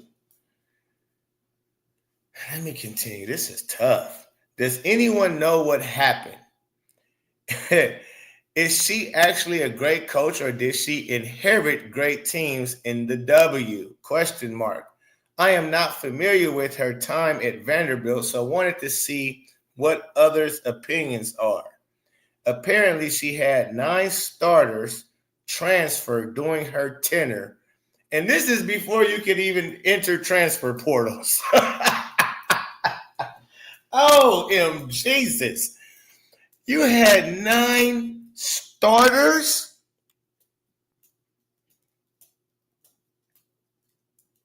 Ladies and gentlemen, 9 starters transferred during the time where it was tough to transfer. It wasn't safe or a smart bet to transfer. Nowadays, that's the way of it. You can just switch in the mid-season, damn near, it seems like, in college football, basketball nowadays. You can just transfer in mid-season around this. Being a straight another uniform, another school. I know that's not true, but that's funny because it's something like that. It's crazy how the transfer portal works. But when she was coaching, wasn't no transfer portal.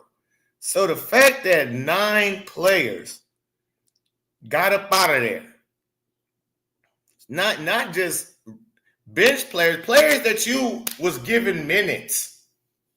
So this is not the players that was unhappy, right? That they wasn't getting minutes and they was sitting at the end of the bench and they felt like I can go do better somewhere else and get PT. No, this was people who was getting PT who just said, I don't like your system, how we playing, how you got me playing. I don't like it. I'm out of here. That's very telling, ladies and gentlemen. Very telling. Okay? How did we not know this stuff? Sheesh. 5th year, including her top 2. Okay, apparently she had 9 starters transfer during her tenure. 2 starters transferring in her 5th year, including her top 2 scorers, precipitating them firing her is what it sounds like. 46-83 overall record. 46-83. 13-52 SEC record. All right, so since we know that now, hey, Tasman Bell, for sure enough. Since we know that now, shout out to Hawk Nation, man. Wow. 46-83, lady. Yeah. Now this explains how you ended up in the WNBA. Matter of fact, let's ask Google something. Did Stephanie White start coaching in Vanderbilt? Was that her first job?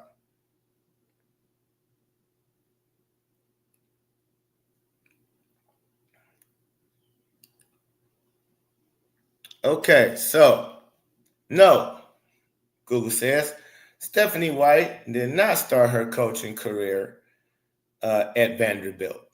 She had several assistant coaching positions at Ball State, Kansas State, and Toledo before becoming the head coach of the Indiana Fever and then Vanderbilt. Oh, so she was in the W at first. Then she went to Vanderbilt. Then she went to Vanderbilt. So professional career White began her 5-year WNBA career with the Charlotte Sting in 1999 under her married name Stephanie White McCarty. McCarty. Oh, you were Stephanie White McCarty. She was acquired a year later in an expansion draft by the Indiana Fever to lead the team's inaugural season roster. After 4 years with the Fever, she ranked 3rd in games played, 112.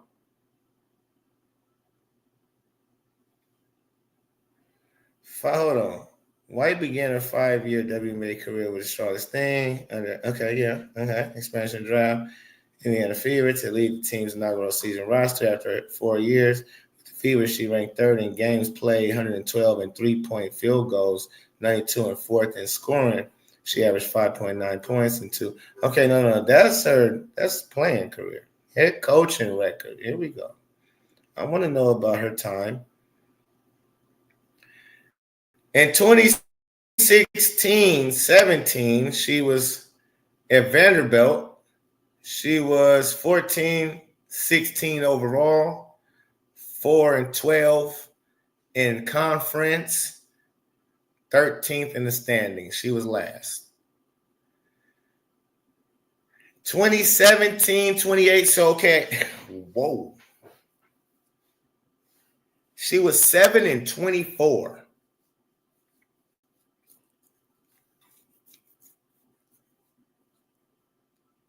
Huh? She was 7-24.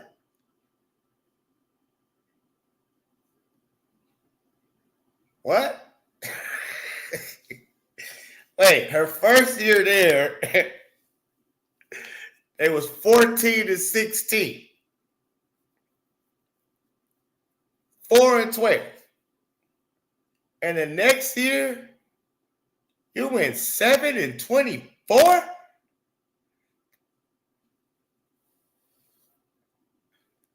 Do you understand that next year you should be a little bit better? Now the team has a year under the belt of your coaching. They understand what you want, the system, everything, right? So he was able to go 14-16. You should be getting better. We should at least can we get about 15, 16, 17 wins in the next season? Can we do that?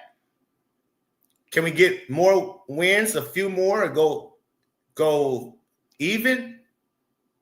But you lose seven. Wait. You lose 7 more games than the first year? You lose 7 more games than the first year. We got 7 games worse than the first year I hired you. That came with a roster that somebody else put together for you, and they was able to go 14-16, and you couldn't recruit not one player to add to this team. Somebody or in the team, the players that came back, they're not better under your tenure. They're not better in the system that you've taught them for a year. They're not more comfortable. That you went 7-24. We lost 7 more games. If I'm the athletic director, you're fired right there. You're fired right there. Yeah, I might have signed you to a 5-year contract. I eat that. If I'm Vanderbilt, they got a lot of money, like I said. I eat that. I eat that little contract. I'm sure y'all wasn't paying her top-notch money. But then to turn back around in the 3rd year there, you win 7 games again? Huh? Excuse me? You won 7. So your first year with the squad, you win 14 games with the roster that we already had here. And then the next year, 2 years after that, you win just as many games as we won the first year. She won 7 games in 2017 and 2018, both 7. This is amazing. In 2016, 14-16. 4-12 in the conference. I got to say this again. In 2017, she went 7-24, 3-13 in conference. In 2018, she went 7-23, 2-14 in conference. In 2019 and 20 season, she went 14-16 again. 4-12 in conference. In 2021, she went 4-4 and 0-3 in conference before COVID, I believe. Wasn't that around COVID, y'all? Was that around COVID, or COVID was somewhere in the then that is neither here nor there. But Lord have mercy. This is beyond ridiculous. Oh, and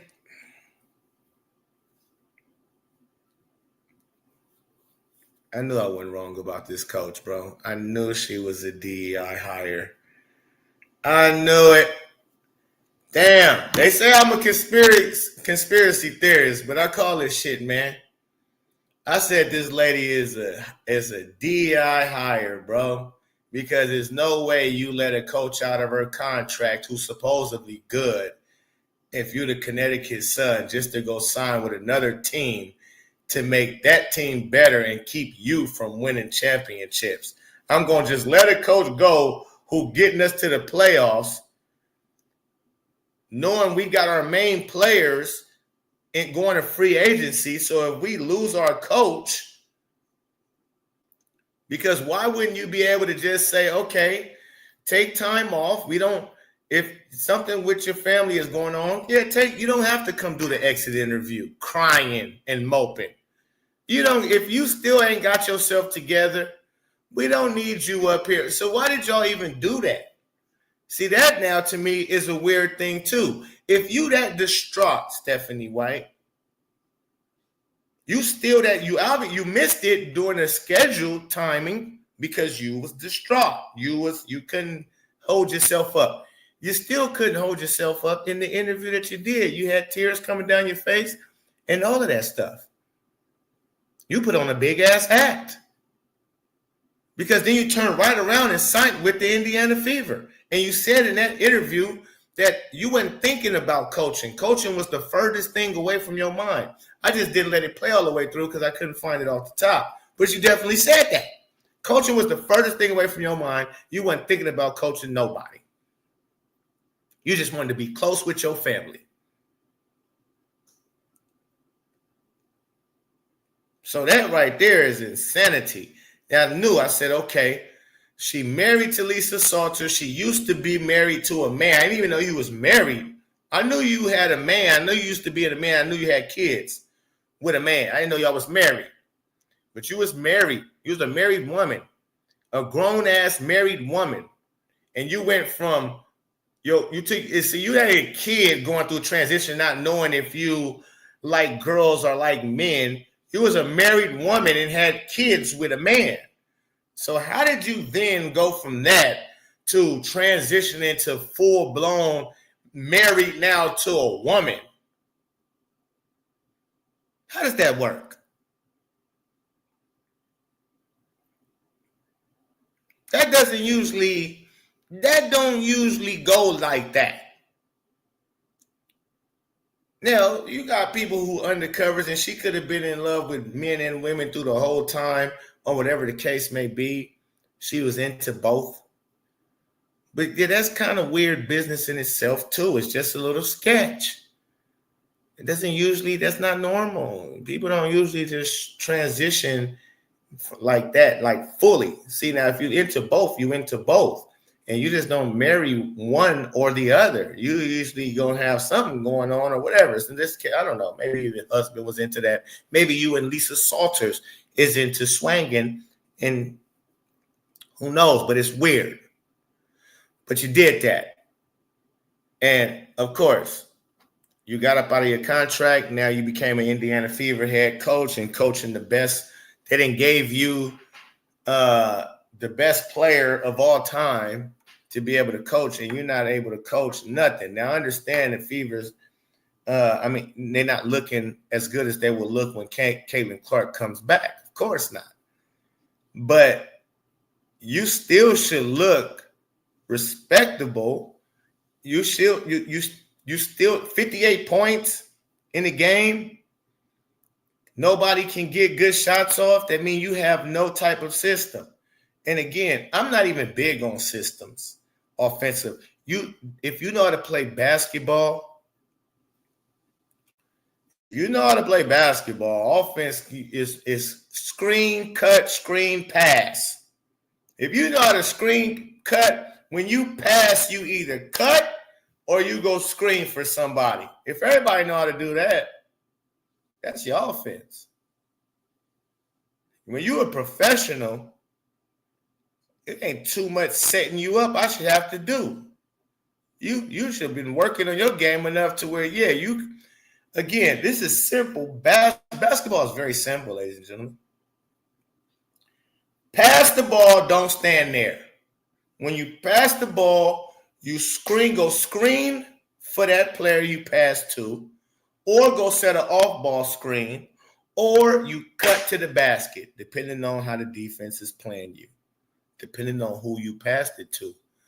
When you pass it and you go do an off-ball screen, if your big man is smart enough to know you pass somebody on the wing, your big man is down in the post. They're smart. If they don't got good deep post position, they'd immediately come up and set pick for the guy, and y'all work off the pick and roll. Meanwhile, the guy who passed you the ball, he went and set an off-ball screen for somebody coming off of a screen. It's all about movement and knowing how to play with each other. When I get my teams, I don't teach them my offense until they know how to play together and know each other off the top. Because if we running and gunning, we ain't got time for that. I want to know how to execute out of a fast break immediately. 1 pass, 2 pass, you screen, come through, you fill this lane, you down the middle of the lane, you pop up top. I want you to know how to play basketball and not be robots. Don't be robots. Play basketball. Know how to move. You got to move the ball. I don't want to see no ball hogging. Move the ball. The ball is faster than the dribble. Set screens. Keep moving. Never be stagnant. You got to teach them the principles of offense. And then you don't got to worry about a system. Because your team knows how to play basketball. So all that, and they new to the system. No, you got good enough players that know how to get their own buckets to where they should know how to move and play off of each other.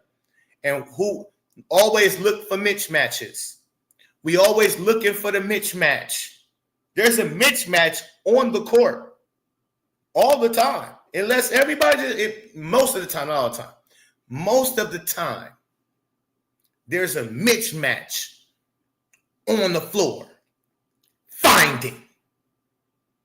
All that, we got plays for you and you, nigga, who got the mismatch?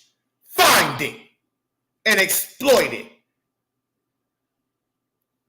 Somebody can't stay in front of somebody. And if the mismatch isn't open off the top, then we set it up to get our best player or one of them on the weakest link that we feel like.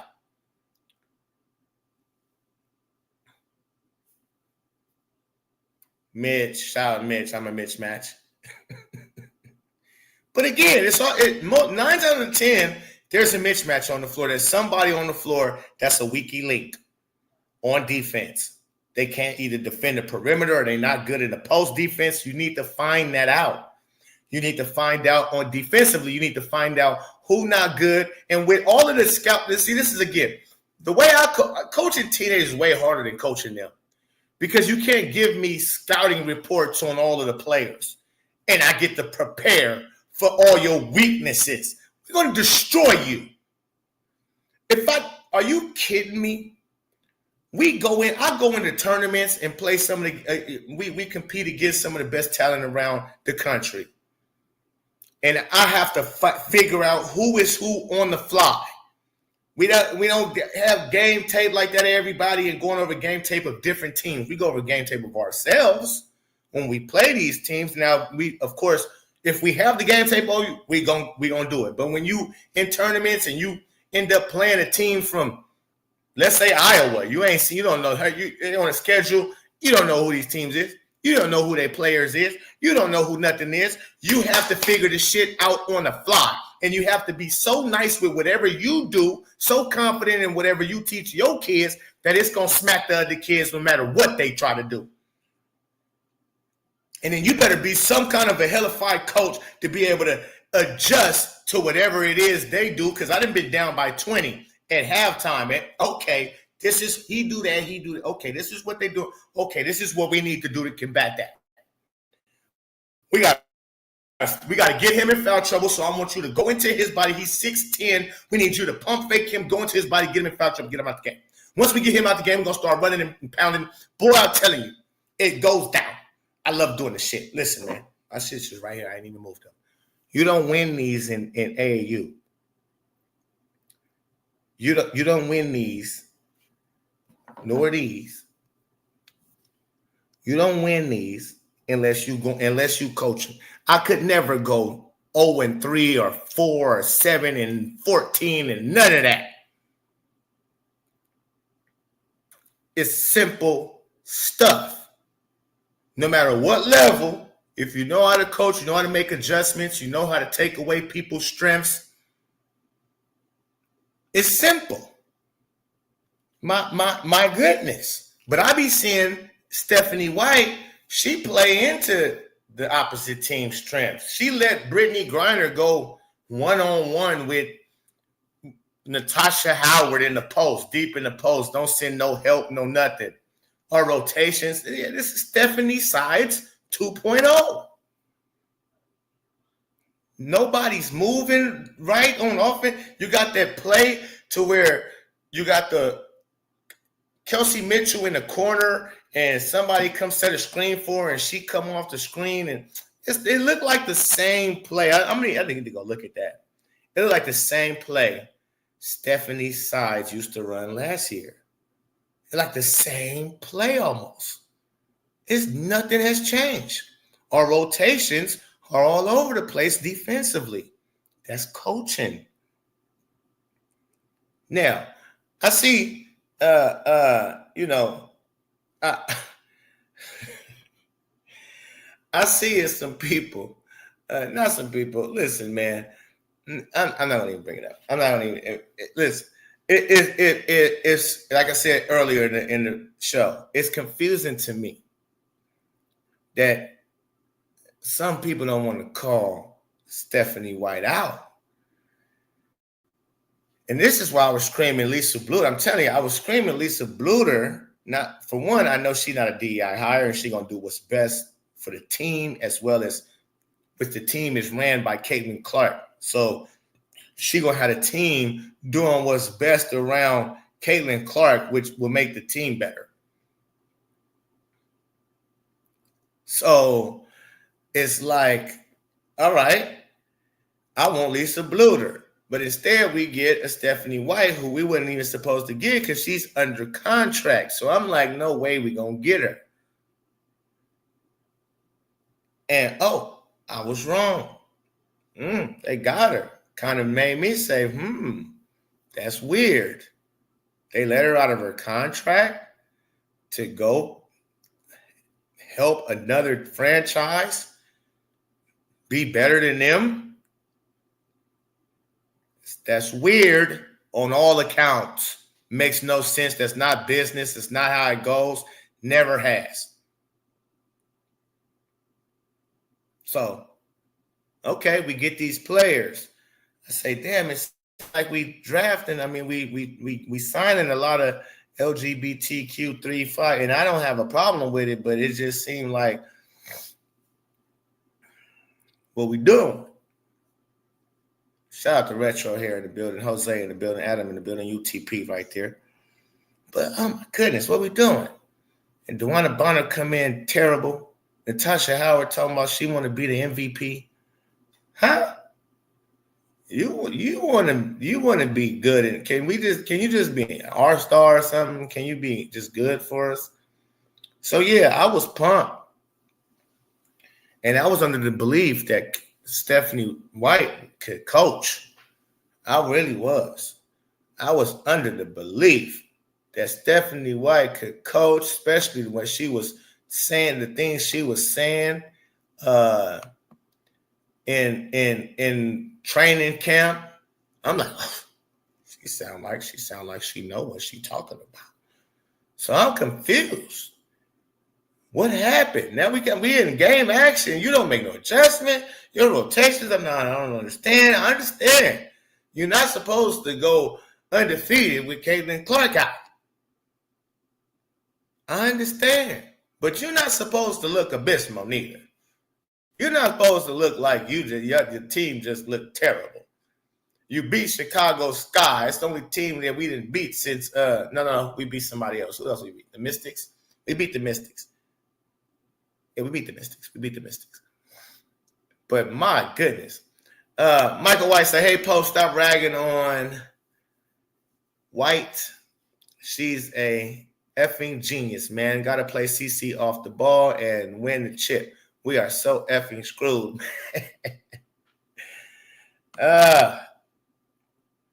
Yeah, buddy. Ham, bone. That was weird, and she shows poor character for doing it. I didn't forget Stephanie White she went with the Indiana Fever fans. Her players on her team, we're not being the Misters again without CC for sure. Her players on her team, on the Sun, was saying the Indiana Fever fans is racist and it's a horrible place to play. and things like that. And they asked her about it. Do I need to bring that up too? This is how you know she's a hired hand.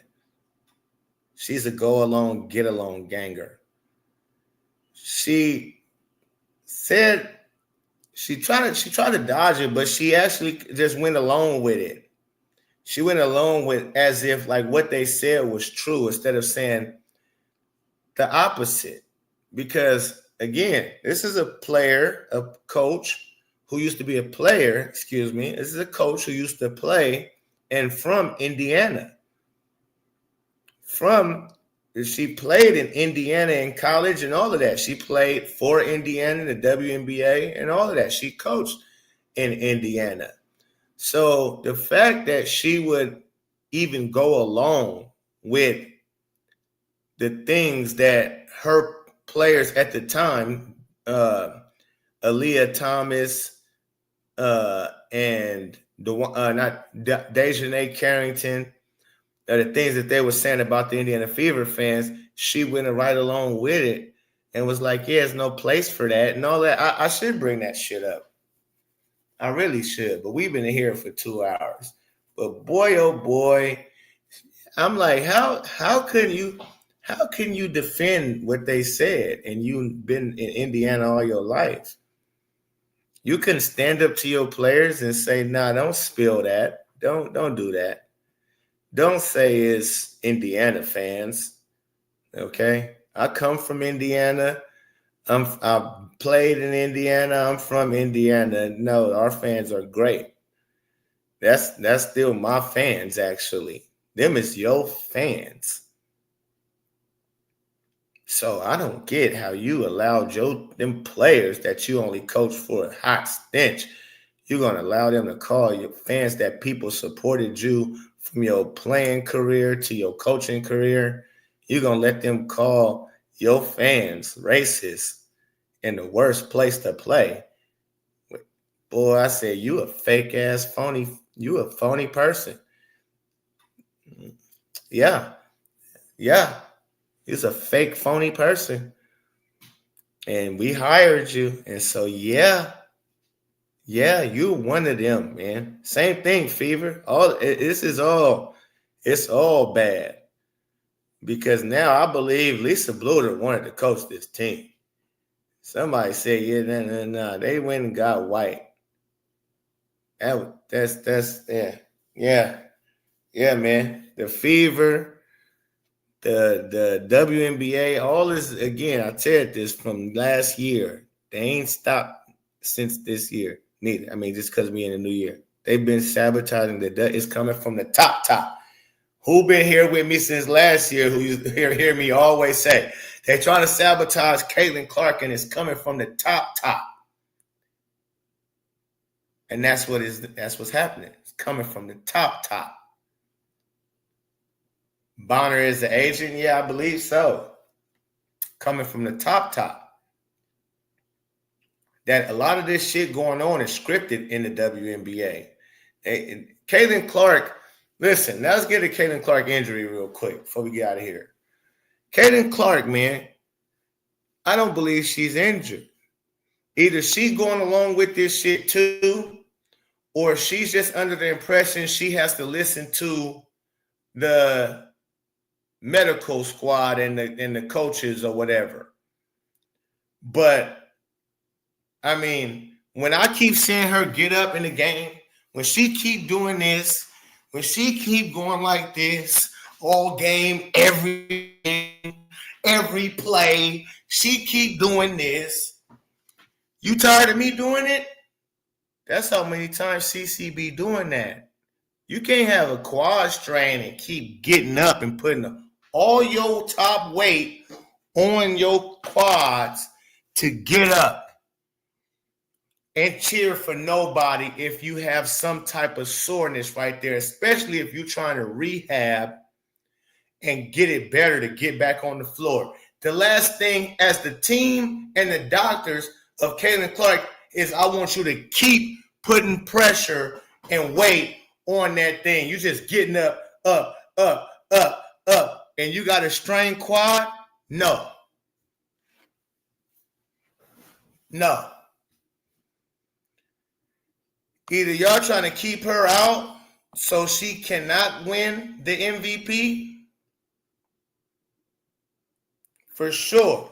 Because if she missed so many games, no matter what she come back and does for the rest of the season, she missed too many games.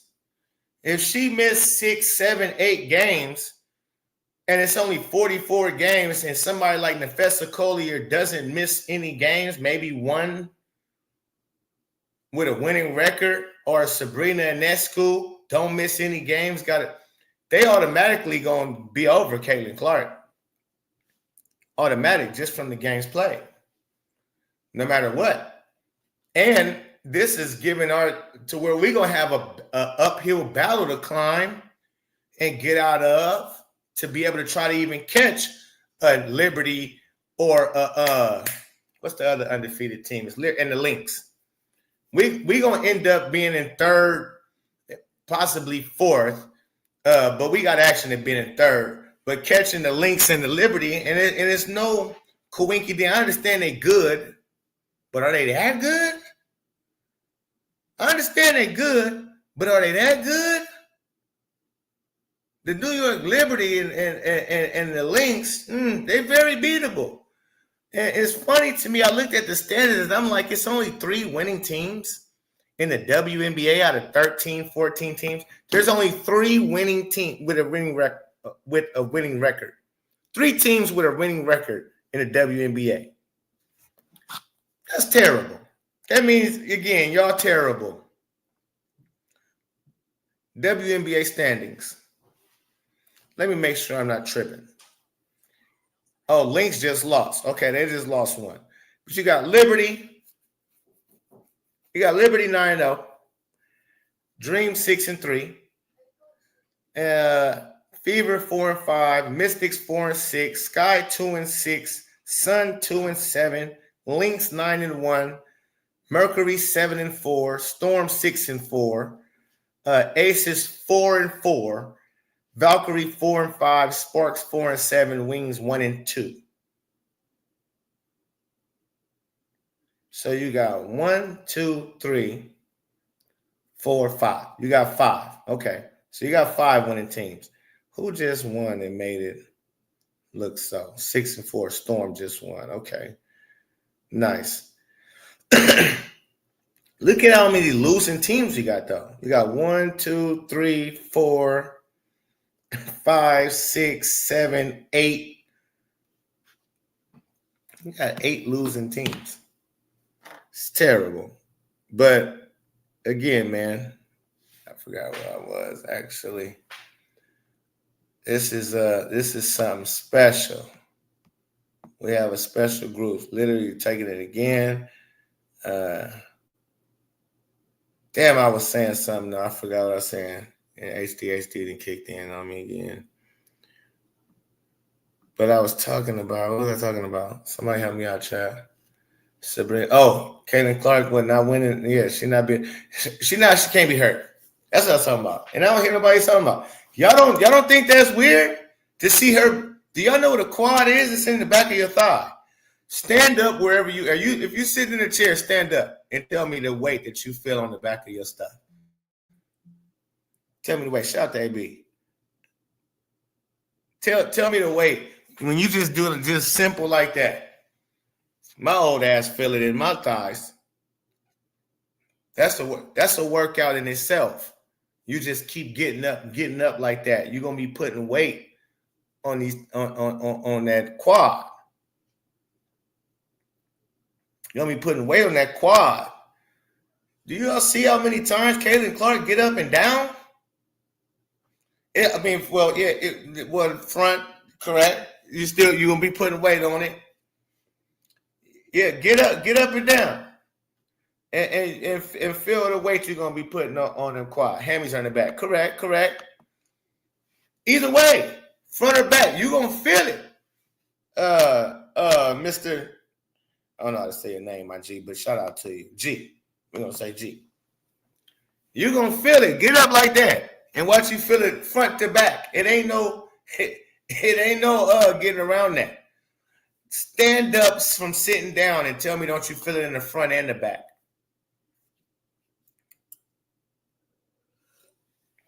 Now that you said the front, hold on.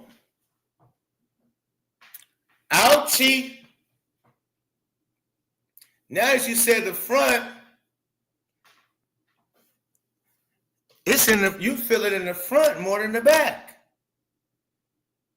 You feel it in, you feel it more in the front, yeah. You feel it more in the front than you do the back. Stand up. Ain't nothing fucking wrong with Caitlin Clark.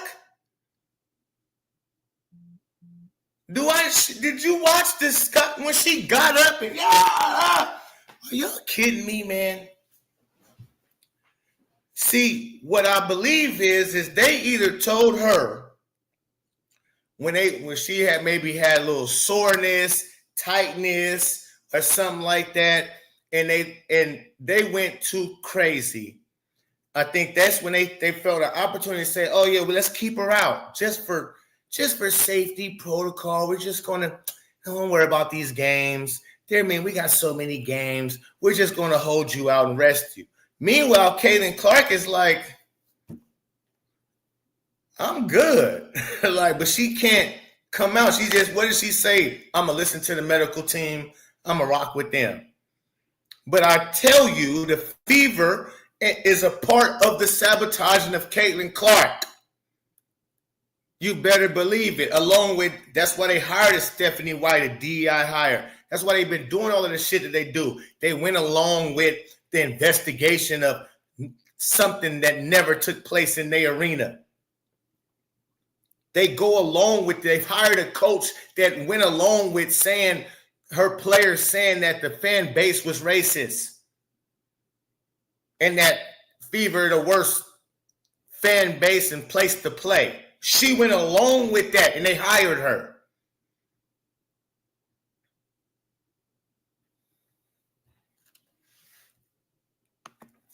Come on, man. I agree with you, the Pope. Caitlin's activity screams something is going on. I believe is relatation for poor refereeing and the upcoming CBA contract. Listen, man, I don't know what it's for. I know it's for something.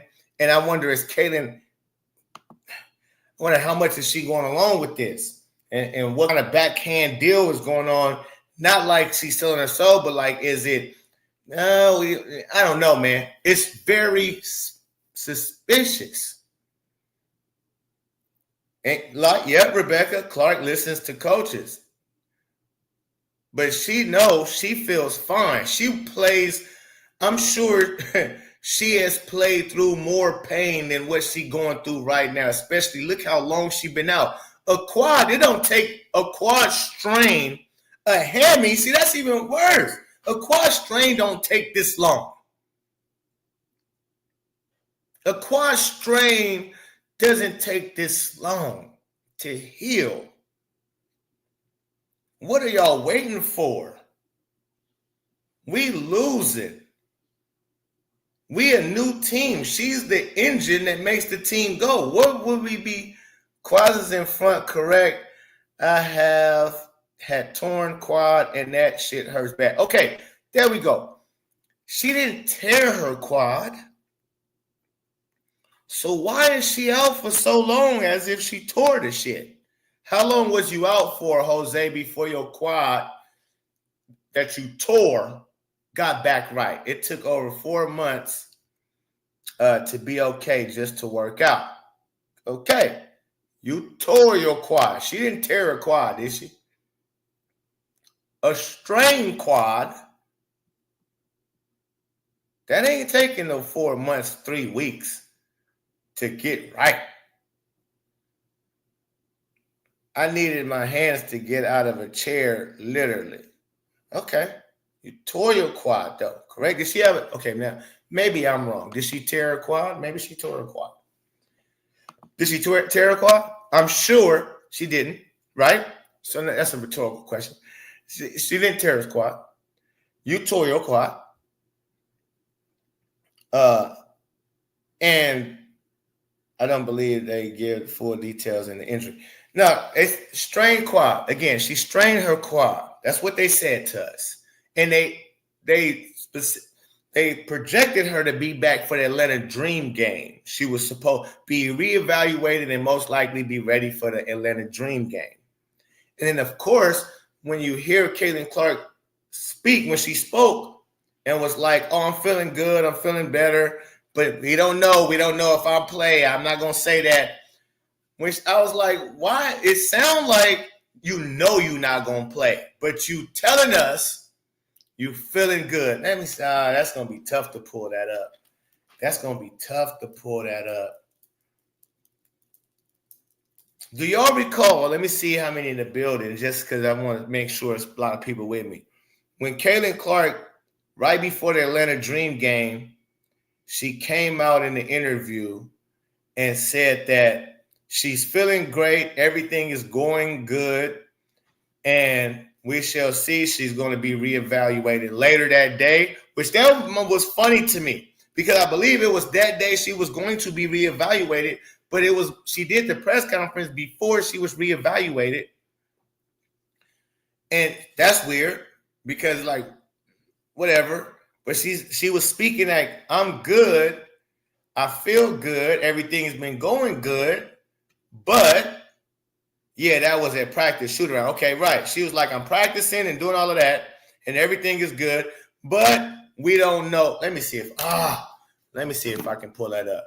Because that's, to me, it told a lot. It said she was going along with whatever the hell they was talking about, but she was like, I'm good. I don't want to say I'm playing because I'm going along with the medical staff. She kind of gave us a hint, like, they on some bullshit. Let me see. I should have covered that shit when it first happened. But I know I be sounding kind of, crazy at times. Let's see here, man. Cause y'all don't be up on it. Let's see. Caitlin Clark. Now y'all really do. A lot of y'all do though. A lot of y'all do. Caitlin Clark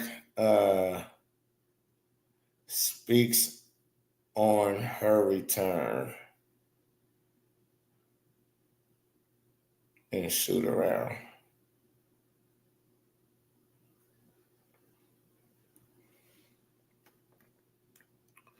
I think this here, Caitlin Clark opens up about when she could be reevaluated. I'm gonna just play it for him because I don't know these people. Are still without their star, Caitlin Clark, but maybe not for much on Memorial deadline. Adjusted to it and connector between her coaches and teammates. They've gone 1-2 without her, and they'll be without her again this weekend. I think just giving themselves grace. Like, I think everybody's kind of just stepped up and, adjusted to it. And, I'm just really proud of them for staying resilient and really just battling. And happy we beat the Mystics, but now, focusing on Chicago and hopefully getting the win there too. Now, Caitlin was asked when she's expected to come back. She told us she would be reevaluated after the weekend. After that, it would be day by day. The Fever are on the road. Okay, that's not it. Yeah, I knew this was going to be tough to find. So many different. Practice media available. I think it's this one. Yep. I think it's this one. Yes, it is, actually. And who's this on the Fever? Because I'm going to pull it up for us here. Not be available for that game. Yeah, it's on the Fevers. Okay, cool. It's on the Fever. She has a strain, right? Okay. So let's go look at it. Indiana Fever's page.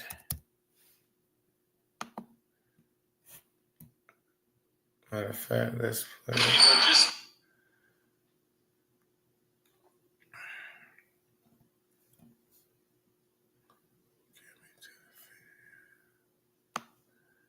It was all weird to me. I didn't even finish watching it because I'm like, it was just BS. Where's the Fever? Where y'all at?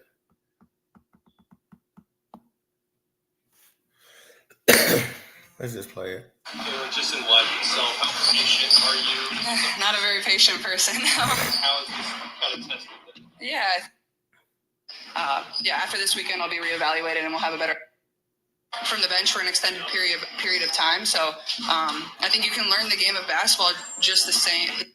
during timeouts of, things I see from the bench that, kind of be that connector between the coaches and then when I'm sitting on the bench. So I try to do that as much as I can for them. And just try to be there for them, I think, has been my focus. And I think that can kind of distract you from excited to get back out there eventually. But yeah. This is the first time you've been out for an extended period, I think, in your college and pro career. Just what has that been like mentally?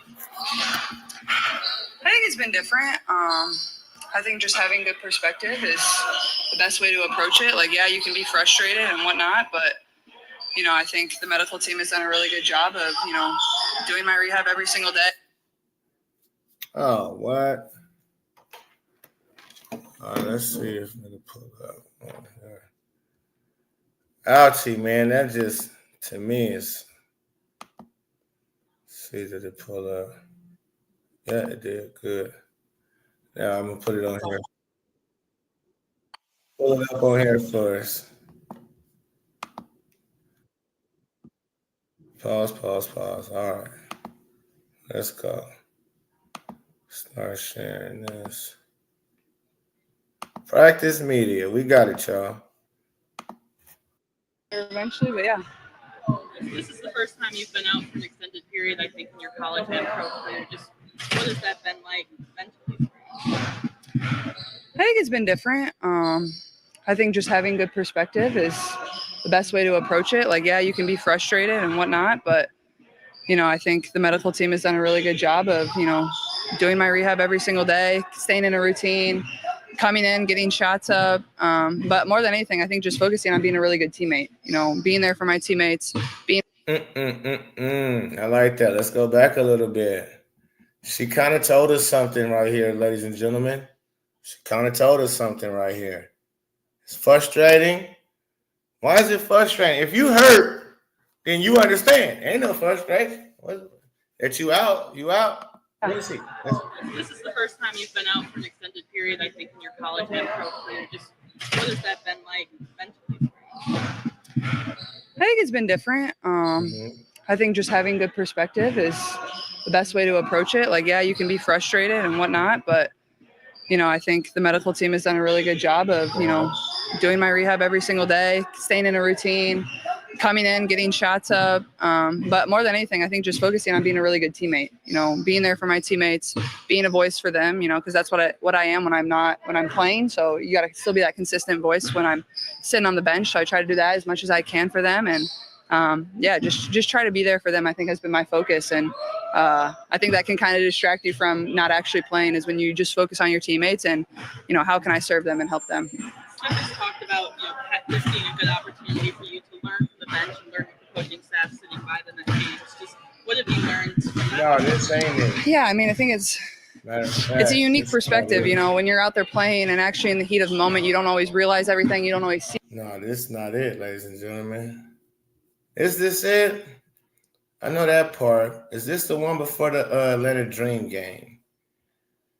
This is 6 days ago. That's a long time ago. I don't believe this one is it. Let me see something. Because I want them.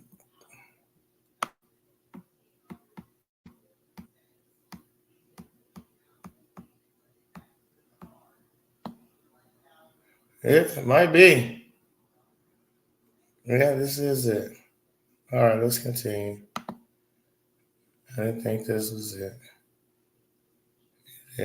You don't always see everything. You see things from a different perspective that maybe the coaching staff didn't see. So it's certainly different. So I'm trying to, kind of be that connector between the coaches and then my teammates at the same time, whether, that's in the locker room at halftime, whether that's during timeouts of, things I see from the bench that maybe might be a little bit different of a perspective than maybe our point guard is seeing or, anybody on the floor is seeing. But yeah, I think it's taught me a lot. I've never been in that position before of like actually getting to watch from the bench for an extended period of time. So I think you can learn the game of basketball just the same amount. It's like the same as like, you turn on the TV and watch the NBA or you watch other WNBA games. Like that's the best way to learn basketball is like just watching them. And that's very true what she's saying right here. But of course, y'all think she gonna come back better? because of the watching her teammates. Y'all think she'll come back better? Or it's going to take her a little minute to get back in rhythm? Absorb it, and it's the same when, I'm not active too.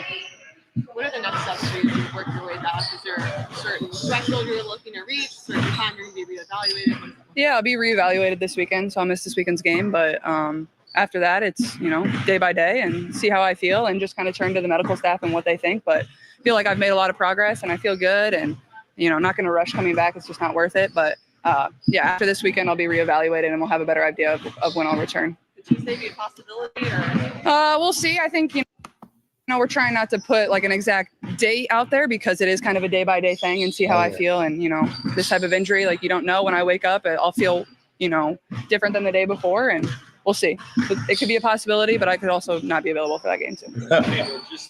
Just in life itself, how patient are you? Not a very patient person, no. How is this kind of tested that? Yeah, I think it's an opportunity to grow, right? Just try to approach it in the best way I can. It's certainly weird.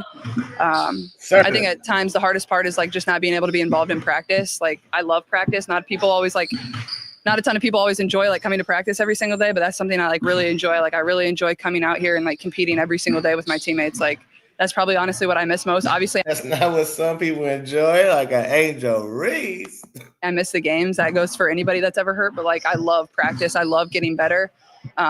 So I think that's just kind of been the time for me to like really find some patience, and I've never been a patient person my entire life. So this is definitely testing me a little bit, but I think it's going to be really good for me. And like I said, I've just tried to approach it in the best way I possibly can. I can't change it. And, but yeah, I think my patience has definitely grown a lot. And like I said, just trying to grow and learn. And I think I've certainly done that. Is this an injury that happened during a game or anything, or is it just something that was lingering that popped up? It happened in the Liberty game. Yeah. Were you able to pinpoint the game that happened? No, definitely early in the game, but I couldn't tell you the exact play something occurred on, and could have occurred over the course of the game too. And then obviously adrenaline like covers up a lot of stuff when you're in the heat of battle. And after the game, I had some pain, and then got an MRI, and that kind of gave me the result that I didn't want to see. But those type of things don't lie. So yeah. Watching the ups and downs the team's been through in the last few weeks. I mean, what have you seen from them, especially as they rally with Yeah, I think they've been really, really resilient. It's hard when your point guard goes out that controls a lot of the game, and people have kind of had to step into positions that maybe they haven't had, and I think just giving themselves grace, like All right, my whole thing is this. Listen, man, maybe she did, man. My whole thing is this: you rehabbing a quad, a hammy, you don't keep jumping up and down out your seat. If you jumping up and down out your seat that fluently, that much, and you don't feel no kind of nothing, because it should feel uncomfortable. It should be some discomfort when you get up and down out your seat and you have a strained quad. That should be not comfortable, to the point where you don't really want to get up every single time. She gets up almost every single time the Fever score or do something good defensively, or the refs miss a call even. She is up and down all game long. And you don't do that with a quad strain, and you still can't. I'm just saying. You don't. So again, if you injured it and you felt bad at the end of because that sounded like BS, AB. I'm not gonna hold y'all. That sounded, I don't know when I felt it because of adrenaline. Sound like she going along. You don't know when you felt a quad strain happen. When you strained your quad, supposedly, you just know it happened in the New York Liberty game that you played full throttle in, and was coming off the screen strong to get the ball and to turn around and go up for your shot. Your quad didn't look strained then, and that was at the end of the game. This play, hold on, let's go see. let's go see this play. Because that didn't look. Let me see. Let me see this play. Let's see if we can pull up this play. Because you said you heard it in the Liberty game, did you? Okay, that's what you said. Caitlin Clark gets no foul call on last shot versus Liberty. Come on, Twitter, don't fail me. Pop right up for me. Pop it right up for me. They didn't right here. Let's go. Damn. I can't put in Caitlin Clark no foul call. They got way too many of these shits. Okay, I might have to be a little more specific.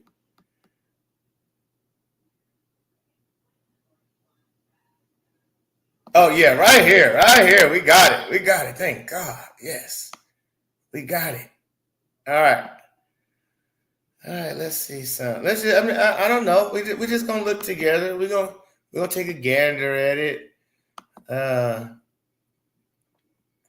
Take a little gander at it and see if she's straining at any point in time. Come off of there. Come off. Square up. Come off quick. Smooth there. Bend there. Bullshit. Doesn't look.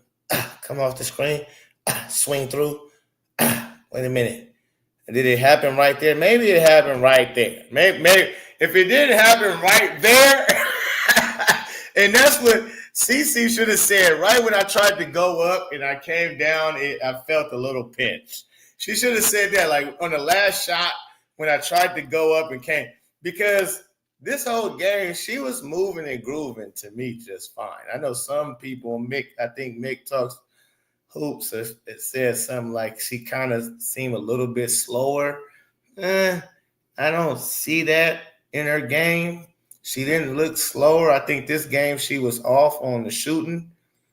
But as far as her movement and her movement on the court, I don't see no problem with the way she moves. She don't look like she favoring anything all throughout this game. So the only time that I could see a strain happen, because I thought that was weird too, the fact that she played this whole game, and I'm sitting there like, and then they said she was out due to, I'm like, what? She never looked like she was hurt. She never looked like she hurt herself. She strained herself. And even in this situation, even if she would have said that it happened on this play, she don't never favor it. And again, okay, adrenaline could be, that makes sense. So she sees smart at it. So again, I mean, you have to take her at her word, first of all. And secondly, she's a smart woman. She's a smart woman. So her to say that the adrenaline, I didn't feel it at the time, and y'all never, because she know we didn't see no signs. So that was her cleaning up I know my fans, nobody's seen signs of me being hurt in that game. So I would say it was the adrenaline that was running through. And then when I got to the locker room and everything calmed down, I felt a little pinch then. Nah, you feel a pinch when the pinch get the pinching. When the pinch start pinching, you feel the pinch instantly. There's no adrenaline and then, oh yeah, oh man, my leg don't feel right. No, CC. That part I can't get with. I think if you felt it, you would have felt it when it happened. And you would have played through it. Now you would have said, I felt it, but I didn't know what happened. I just played through it. Then yada, yada, yada. Okay. So, all right. Now, let's get into, before we go, we got to get into, shout out to Peggy in the building. Member for 4 months, been holding it down. Pope, everyone is going to be disappointed. She won't play She won't be playing CC ball in this system. White won't play her like herself. No. But let's go with it. Let's digress. Let's go back. We gotta talk about Paige Bueckers dropping her 35 piece, 5 for 7 out there. I didn't see the game. Didn't even see the highlights yet. But what I did see before I could see the highlights was a CC hater named Showtime. CC hater named Showtime says Paige Bueckers is much better and not why the Caitlin Clark fans is hating. Matter of fact, let's bring him up real quick. We exposing a lot of shit today. We exposing a lot of things today. So we having fun today. So let's go back a little bit and go to this because this is hilarious to me. I found it amusing. Let's see.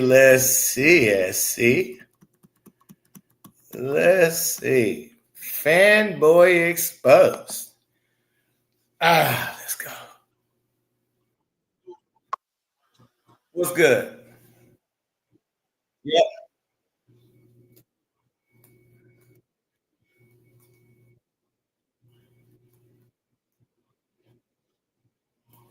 Hold on, wait. Did I pull you in? Hold on, wait. I got you playing. I do this all the time. I be playing the video and ain't even got pulled it up. Y'all hear it? First of all, dude looks like Franklin the Turtle. Can y'all hear? What's going on? Can y'all hear anything? Because I was playing the video without bringing it up. But could y'all hear it in the background, or you couldn't hear nothing? Because I've been wanting to know that if when I play something, we're not okay. Cool. Now we bring it up. I swear I had done that a couple times. I thought I had y'all watching and listening along. All right, let's go. So time. Y'all know what time it is. Let's have a conversation. All right, so Paige Bueckers, first game back after she was placed in concussion protocol. She was also dealing with illness, but you can't tell. She got right back to it. She was aggressive, 35 points, but her team is not good. Paige Bueckers is in the same situation as Angel Reese. She doesn't have a good team, no structure, bad head coach. And it's almost like okay, wait. But you see the difference? Listen, Showtime, I'm gonna learn you a few things in this. I'm not gonna play on you too tough. I'm gonna learn you a few things. So if you're watching this, pay attention. See, the difference is even with Paige having a bad coach, bad teammates, I'm gonna agree with you. She's still able to showcase her talent, her skills, regardless. She's still able to drop 35, be very efficient, 5 for 7, yada, yada, yada. And she's still able to look good herself and not look abysmal. Y'all act as if Angel, and don't give me the Angel don't run point guard because she's been running point backwards all season long. So she didn't probably had the ball more times and more opportunities than even Paige Bueckers. But let's talk about it. Let's go.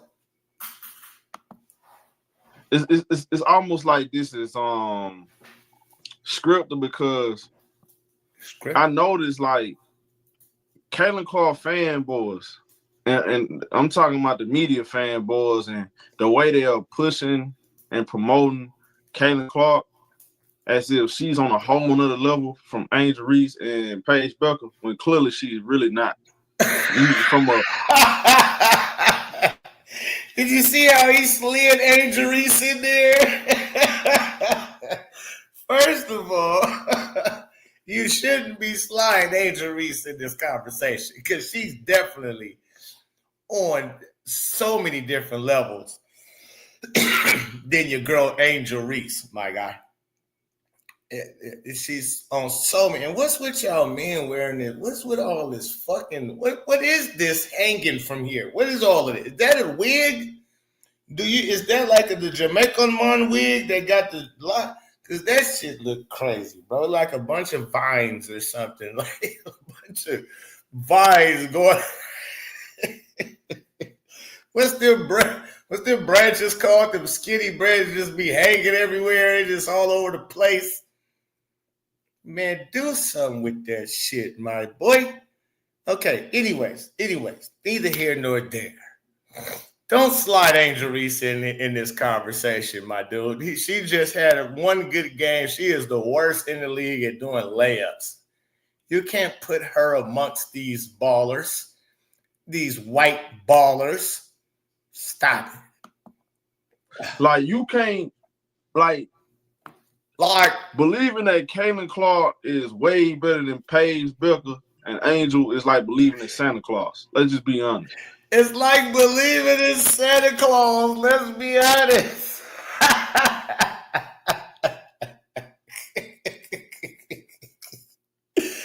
Let's be honest.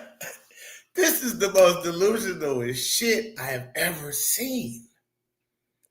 This nigga said to act like she on another level, then Paige Bueckers and Angel Reese is like believing in Santa Claus. Okay, well, there's so many holes to poke in this. It's so crazy. The fact that Caitlin Clark's numbers was even way better than Paige Bueckers, their freshman year. Let's start with their freshman year, shall we? And Paige won National Player of the Year at 21 points. Let's go look. Let's be efficient with this, man. I gotta turn my shit up. But I know she averaged like 21 points, 4 assists, maybe 3, 4, 5 assists, something like that. And about 4 or 5 rebounds. Caitlin Clark, meanwhile, averaged 27, I believe, like 6 or 7 assists. I'm pulling it up to be all the way 100. I'm ballparking it right now. But she had better numbers across the board both their freshman years when Paige was fully healthy in her prime, or not prime, but fully healthy before the injury. Because some people would like to say she was better than Caitlin Clark before the injury. Well, her freshman year, she was healthy. Caitlin was healthy. Caitlin numbers was better than hers all across the board. Scoring, rebounding, and assisting. I believe even in steal, I think Paige just had more steals than her. I think she had a few more steals than her, but we're about to bring that up right now. We are about to bring that up right now. So let me let him go ahead and cook himself, because he's this dude right here. He be on his live with 2 other delusional people. I'll call them the 3 stupids, not the 3 stooges, but the 3 stupids, because they just are so dumb. Let's listen. We ain't even got to compare her and Angel. They play different positions. Cool. Let's talk about Paige Bueckers. Somebody that's always been better than Caitlin Clark. But some way, somehow, they pretend it's like Paige Bueckers is nowhere closer. That's her Caitlin Clark. When Connecticut. She's a better all-around player than Caitlin Clark, and it's not even an argument. She's a way better defender. She can score on all 3 levels, and tonight she showcased that. She showcased that with 4 assists, my dude. Okay. See, again, this is the delusion and the bullshit with people that I can't stand, the fake-ass motherfuckers like this. This is ridiculous. The fact that he just sat here and said she's a better all-around player than Caitlin Clark. When Caitlin Clark, okay, for Paige Bueckers as her freshman year, before her injury, 20 points, 5.8 assists, 4.9 rebounds, and 2.3 steals per game. Shot impressive 46% from 3-point range. Bueckers set the freshman record as for assists in a season with 168, despite a shortened season due to COVID. Okay. So she led the Buckers set the freshman record in assists. All right, how is that possible? Let's see. Caitlin Clark freshman year stats at Iowa. Let's see. Caitlin Clark, 26.6 points per game. So she averaged a whole almost 7 more points. That's a lot. Almost 7 more points than your girl, Paige. 7.1 assists. So the bullshit they just said she led freshmen in assists, that's a lie. 7.1 is more than 4.6 or 4.8. Why would they lie? 5.9 rebounds, so she had more rebounds. So all across the board, she got better numbers than Paige Bueckers. But yet you said she is a better all-around player than Caitlin Clark. She's never, and that, again, this was, I wanted to give you the year before Paige Bueckers' injury. So just in case you can't be like, well, her numbers was better than Caitlin's before her injury, and they took a dive a little bit after. No, like every year, Caitlin Clark played and Paige Bueckers played, she was better than her. All right, let's see. Connecticut versus Iowa stats, Caitlin Clark versus Paige Bueckers.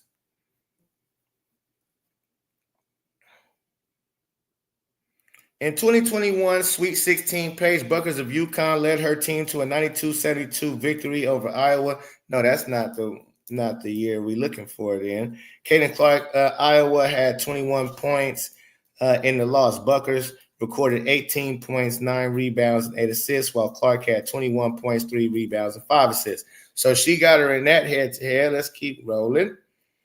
2024 Final Four, Clark led to a 71-69 win over UConn, with Clark scoring 33 points and Bueckers scoring 25 points. Let's give us the assist too, like you just did the last one. Give us the assist and rebound. Why you not giving it to me? Give me the assist and rebound. You don't want to, huh? Yeah, they just want to give us the points on that game, which she blew her out the water with the points. She had more points than her in the time she lost to them. So the last time that I checked, she beat Paige Bueckers in the head-to-head matchup and had better numbers than her across the board. But let's listen. If Paige Bueckers wanted to go out there and be aggressive and look to get 30 points, she can do that. And she can do that efficient clip too. Like tonight, 35 points, 6 rebounds, 4 assists, 1 steal, 1 block, 13 out of 19. Watch how all those Caitlin Clark fans, they trying to downplay it, say, oh, she lost. Nah. See, y'all ain't care about that. What do you mean? Hold on. Don't try to put stuff in people's words. That's good. That's a damn good job for Paige Bueckers. Don't try to say we're going to say, oh, she lost. I don't even think about nothing about she lost. Her team is terrible. She put up good numbers. You just got to admitting that she can score 30 when she wants to, right? So, but she unselfish. So can Caitlin Clark, dummy. Right? So can Caitlin. She's done it before. She's put up 35 before too, just in case you didn't know that. Against the same team, the Wings, and they beat them. But that's neither here nor there.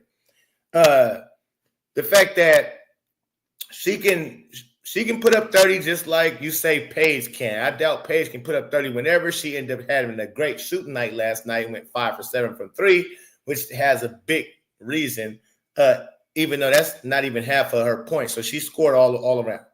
Great game. But yeah, Caitlin Clark can do all of that too, right?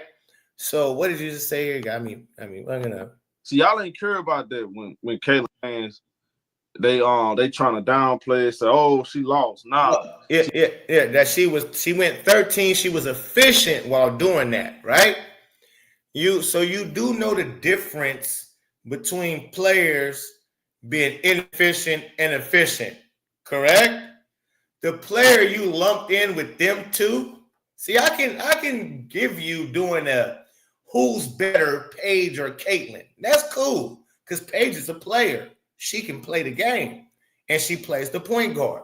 Caitlin, super duper player, plays the point guard.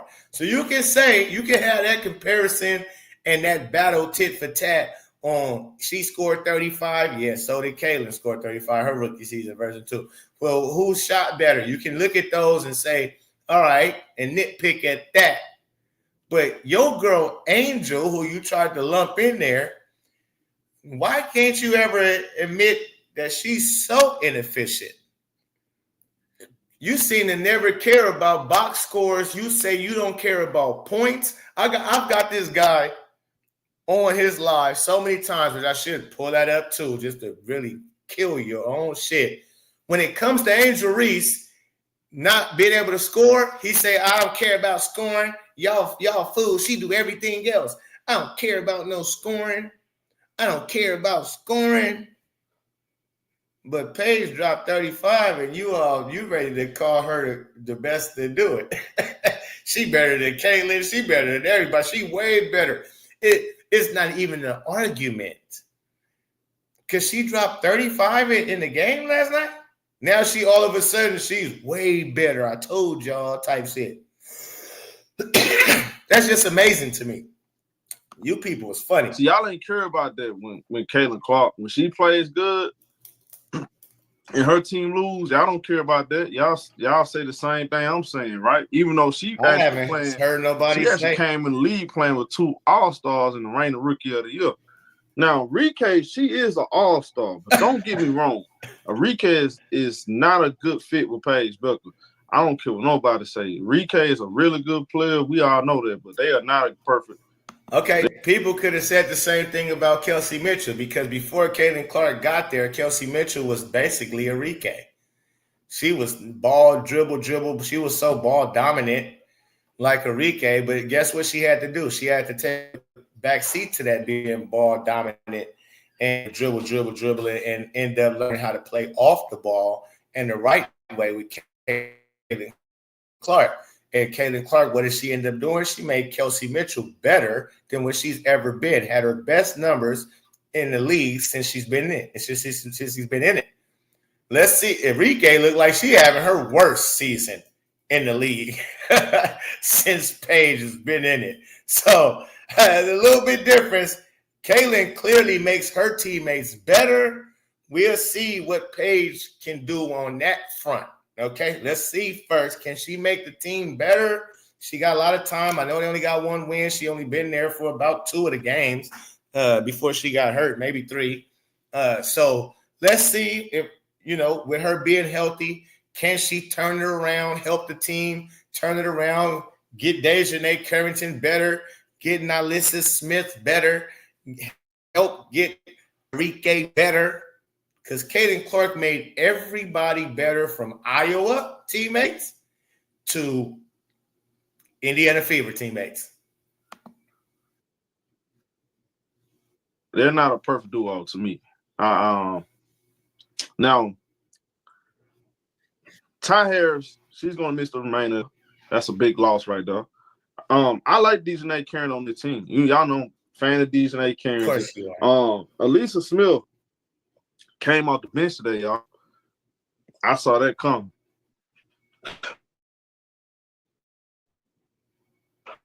All right. Nothing more than that. And I think she needs to realize that. Now back to Paige Bueckers.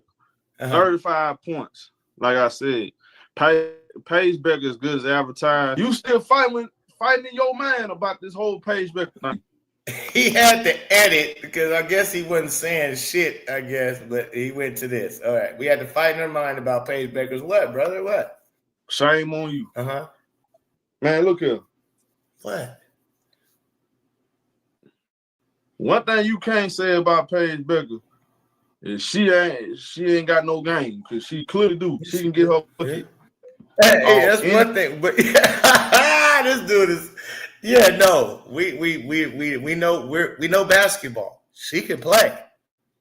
See, the difference is we know basketball. We know who could play and who can't play. Your girl Angel, she can't play. She's terrible. Dejanay Carrington, guess what? We don't like Dejanay Carrington probably damn near just as much as we don't like Angel Reese with her character.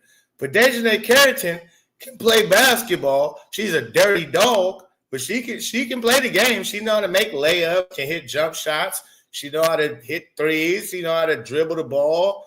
Playing dirty, she's a good player. But it don't take away from how we still don't like her, but we can't take away from her game, right? Because we don't like her. We don't take away from Angels. We don't act as if Angel can't play because we don't like the person that she is, that she displays as she is. Her game is terrible, period. So, again, here you are trying to act as if, y'all can't say Paige ain't like, no, Paige is nice. Ain't nobody ever said Paige isn't nice. She ain't Caitlin Clark. That's what you definitely. She's just because she dropped 35, dum-dum, doesn't mean she's Caitlin Clark. Caitlin Clark dropped 35 points her rookie season, 8 assists, 3 rebounds, something like that. The team scored 100 and some points. It was 109 and 101 versus the Dallas Wings. Yeah. So, she ain't done nothing we ain't seen before. The fact, I am shocked that Paige was able to come out straight off injury and come give you 35. Am I shocked she went 5 for 7 from 3? Not at all. She can shoot the ball. She can't shoot from distance, but she can all. We know basketball. She's always displayed she can shoot the ball very efficiently, mid-range, 3-point range. Sometimes she can back it up a little bit, but that's not what she's doing. If she has to, shot clock going down and she kind of far out, she'll pull it, and sometimes she'll hit. But that's not her specialty. Her specialty is it's like a jack of all trades but master at none. That's a good way to put Paige.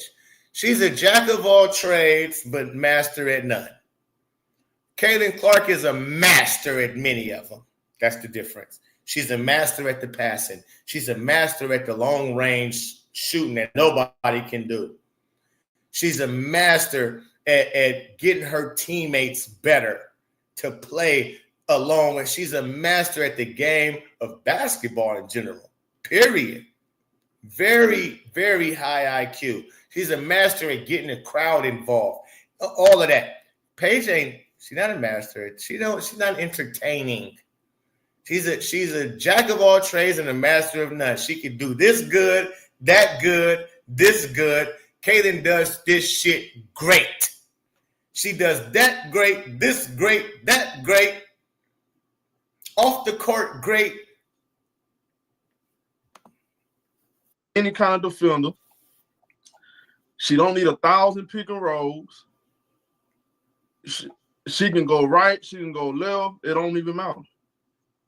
Now imagine if she had a way better team. Like, come on.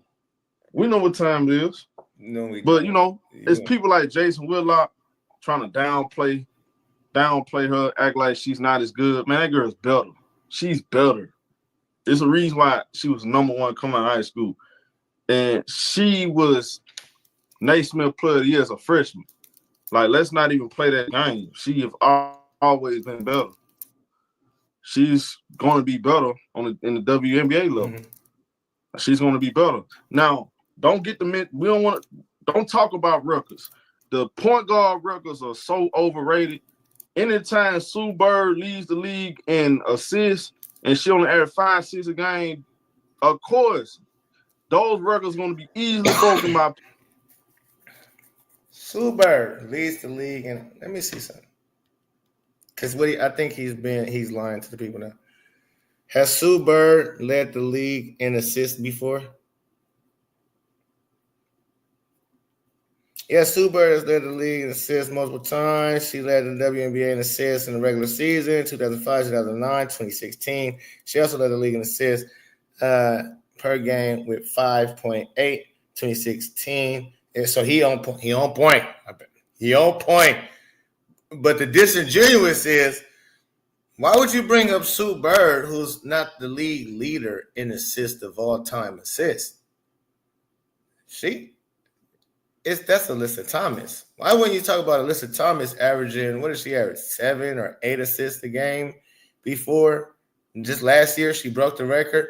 And Vandersloot averages more assists than a Sue Bird did. Why did you bring up Sue Bird, who, again, yeah, that's in WNBA women's basketball, that's a lot. That's a lot, sir. And the fact that you're talking about you don't want to hear about records because point guards, this is a power forwards league or a big man's league. The point guard never meant nothing in the league. Paige Bueckers is a point guard. So can she break Caitlin Clark records or not? Caitlin Clark, they don't matter who Caitlin Clark records, who broke, how many records Caitlin Clark broke. Can you think Paige gonna break Caitlin Clark records? That's the cut. It don't matter. Okay, cool. She broke nobody's records in your estimate. You saying Sue Bird, nobody. She only averaged 5.8. Even though a lot of people say Sue Bird is one of the best to do it, point guards to do it for all time, scoring and assisting the ball in women's basketball. So you don't want to hear the fact that she's already doing way better than somebody they consider one of the best pure point guards or all-around point guards in WNBA history. You don't want to hear that. Don't give me that she's better than one of the best to ever do it at the point guard position. So you calling Sue Bird trash?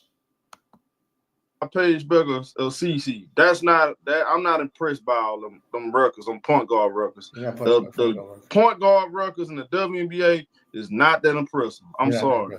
The WNBA has always been a big league. You can miss me with them records. Okay. So it's always been a big league. You can miss me with the records. So again, you're saying Paige is better than Caitlin Clark, so she should be able to beat Caitlin Clark's records then that she's just said. What about triple doubles? Is that a point guard record? Is that, or do bigs got that record too? Because I think Candace Parker, is that a point guard record? Triple doubles? Because she got that record too. Why you just saying point guard records? Like, oh, she just only got assist records. She got most 3-pointers made in a season records. She got all kinds of different records. So many records. Listen, I can't even. She got so many records to check. Tell you how many records. She got a lot of records. That's this not point guard records. That's just records of people who can shoot. She's a shooter, so she got shooter records. Jeez. But yeah, this dude right here, man, he's funny. He don't want to hear about no records because Caitlin Clark got all the records. So you don't want to hear about none of the point guard records. Why? Because she got all the records. 20 and 10, the most 20 and 10 games from a point guard. Okay, all right. Man, it's gonna be easily broken. Easily broken. Paige Bueckers already out to a great start. She's out to a better start than CC. I mean, she just better player. And yeah, I'm gonna bring it up because she out to a better start than Caitlin Clark was her rookie year. She only played 3 games, I believe, 4 games maybe her rookie year. It's her first game scoring 30 piece. But okay. Y'all got the same energy. Y'all downplayed Paige Bueckers, talking about she's not as good. She's not ready to be in a conversation. What, bro? Who do y'all think CC is? The CC? Do y'all see the flaws CC has? Like, are y'all really paying attention? Like, have you bumped your head? Like, CC is not what y'all think she is. She not?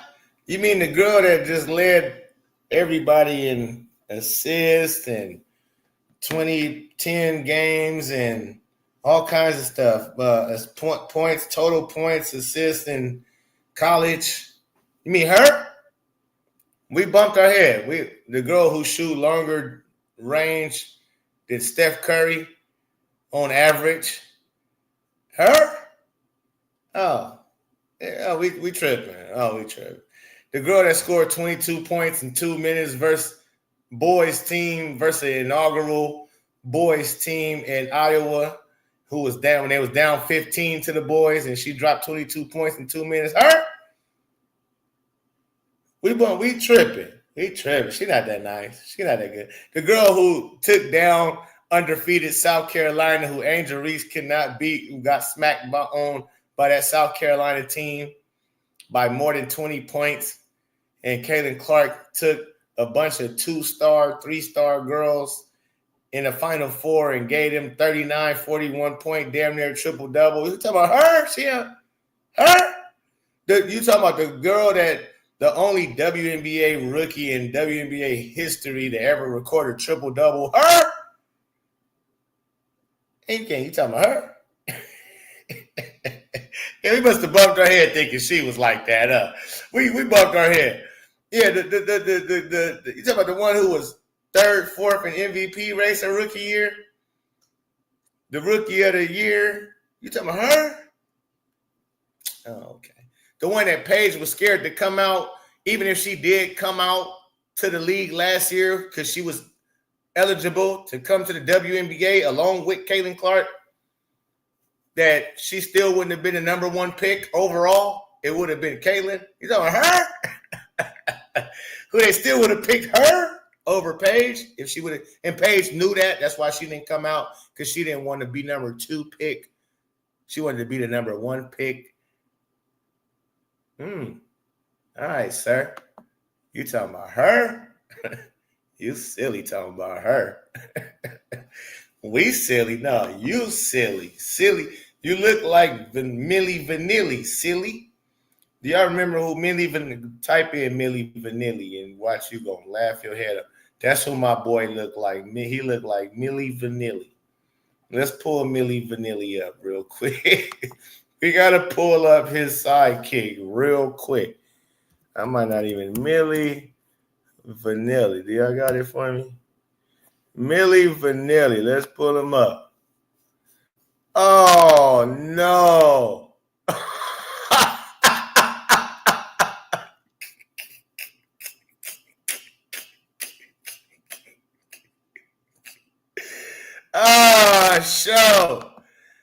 Show, this ain't you, is it? Show, this ain't you, my G, is it?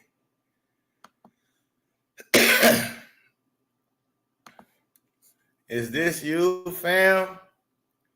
Hold on, which one? Let's do the good one. Because this nigga's Milli Vanilli, right? These is the people they used to lip sing. Let's bring this one up right here, man. Give me this one, man. My boy look like Milli Vanilli, right? I gotta find a good pair. Hold on, we gotta find a good one. We gotta match them up.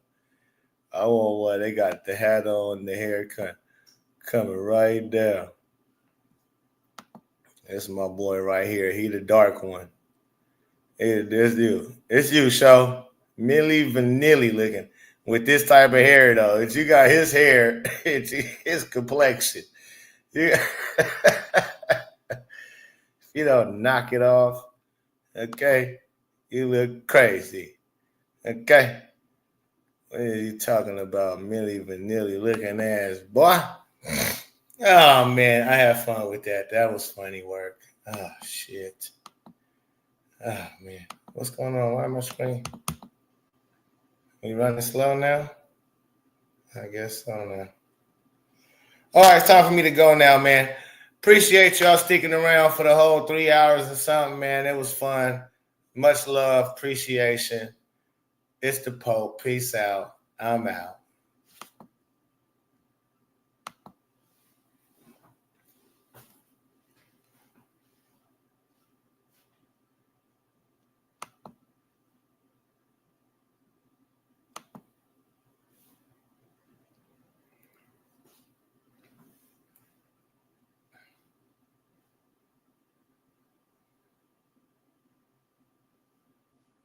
Stream on in.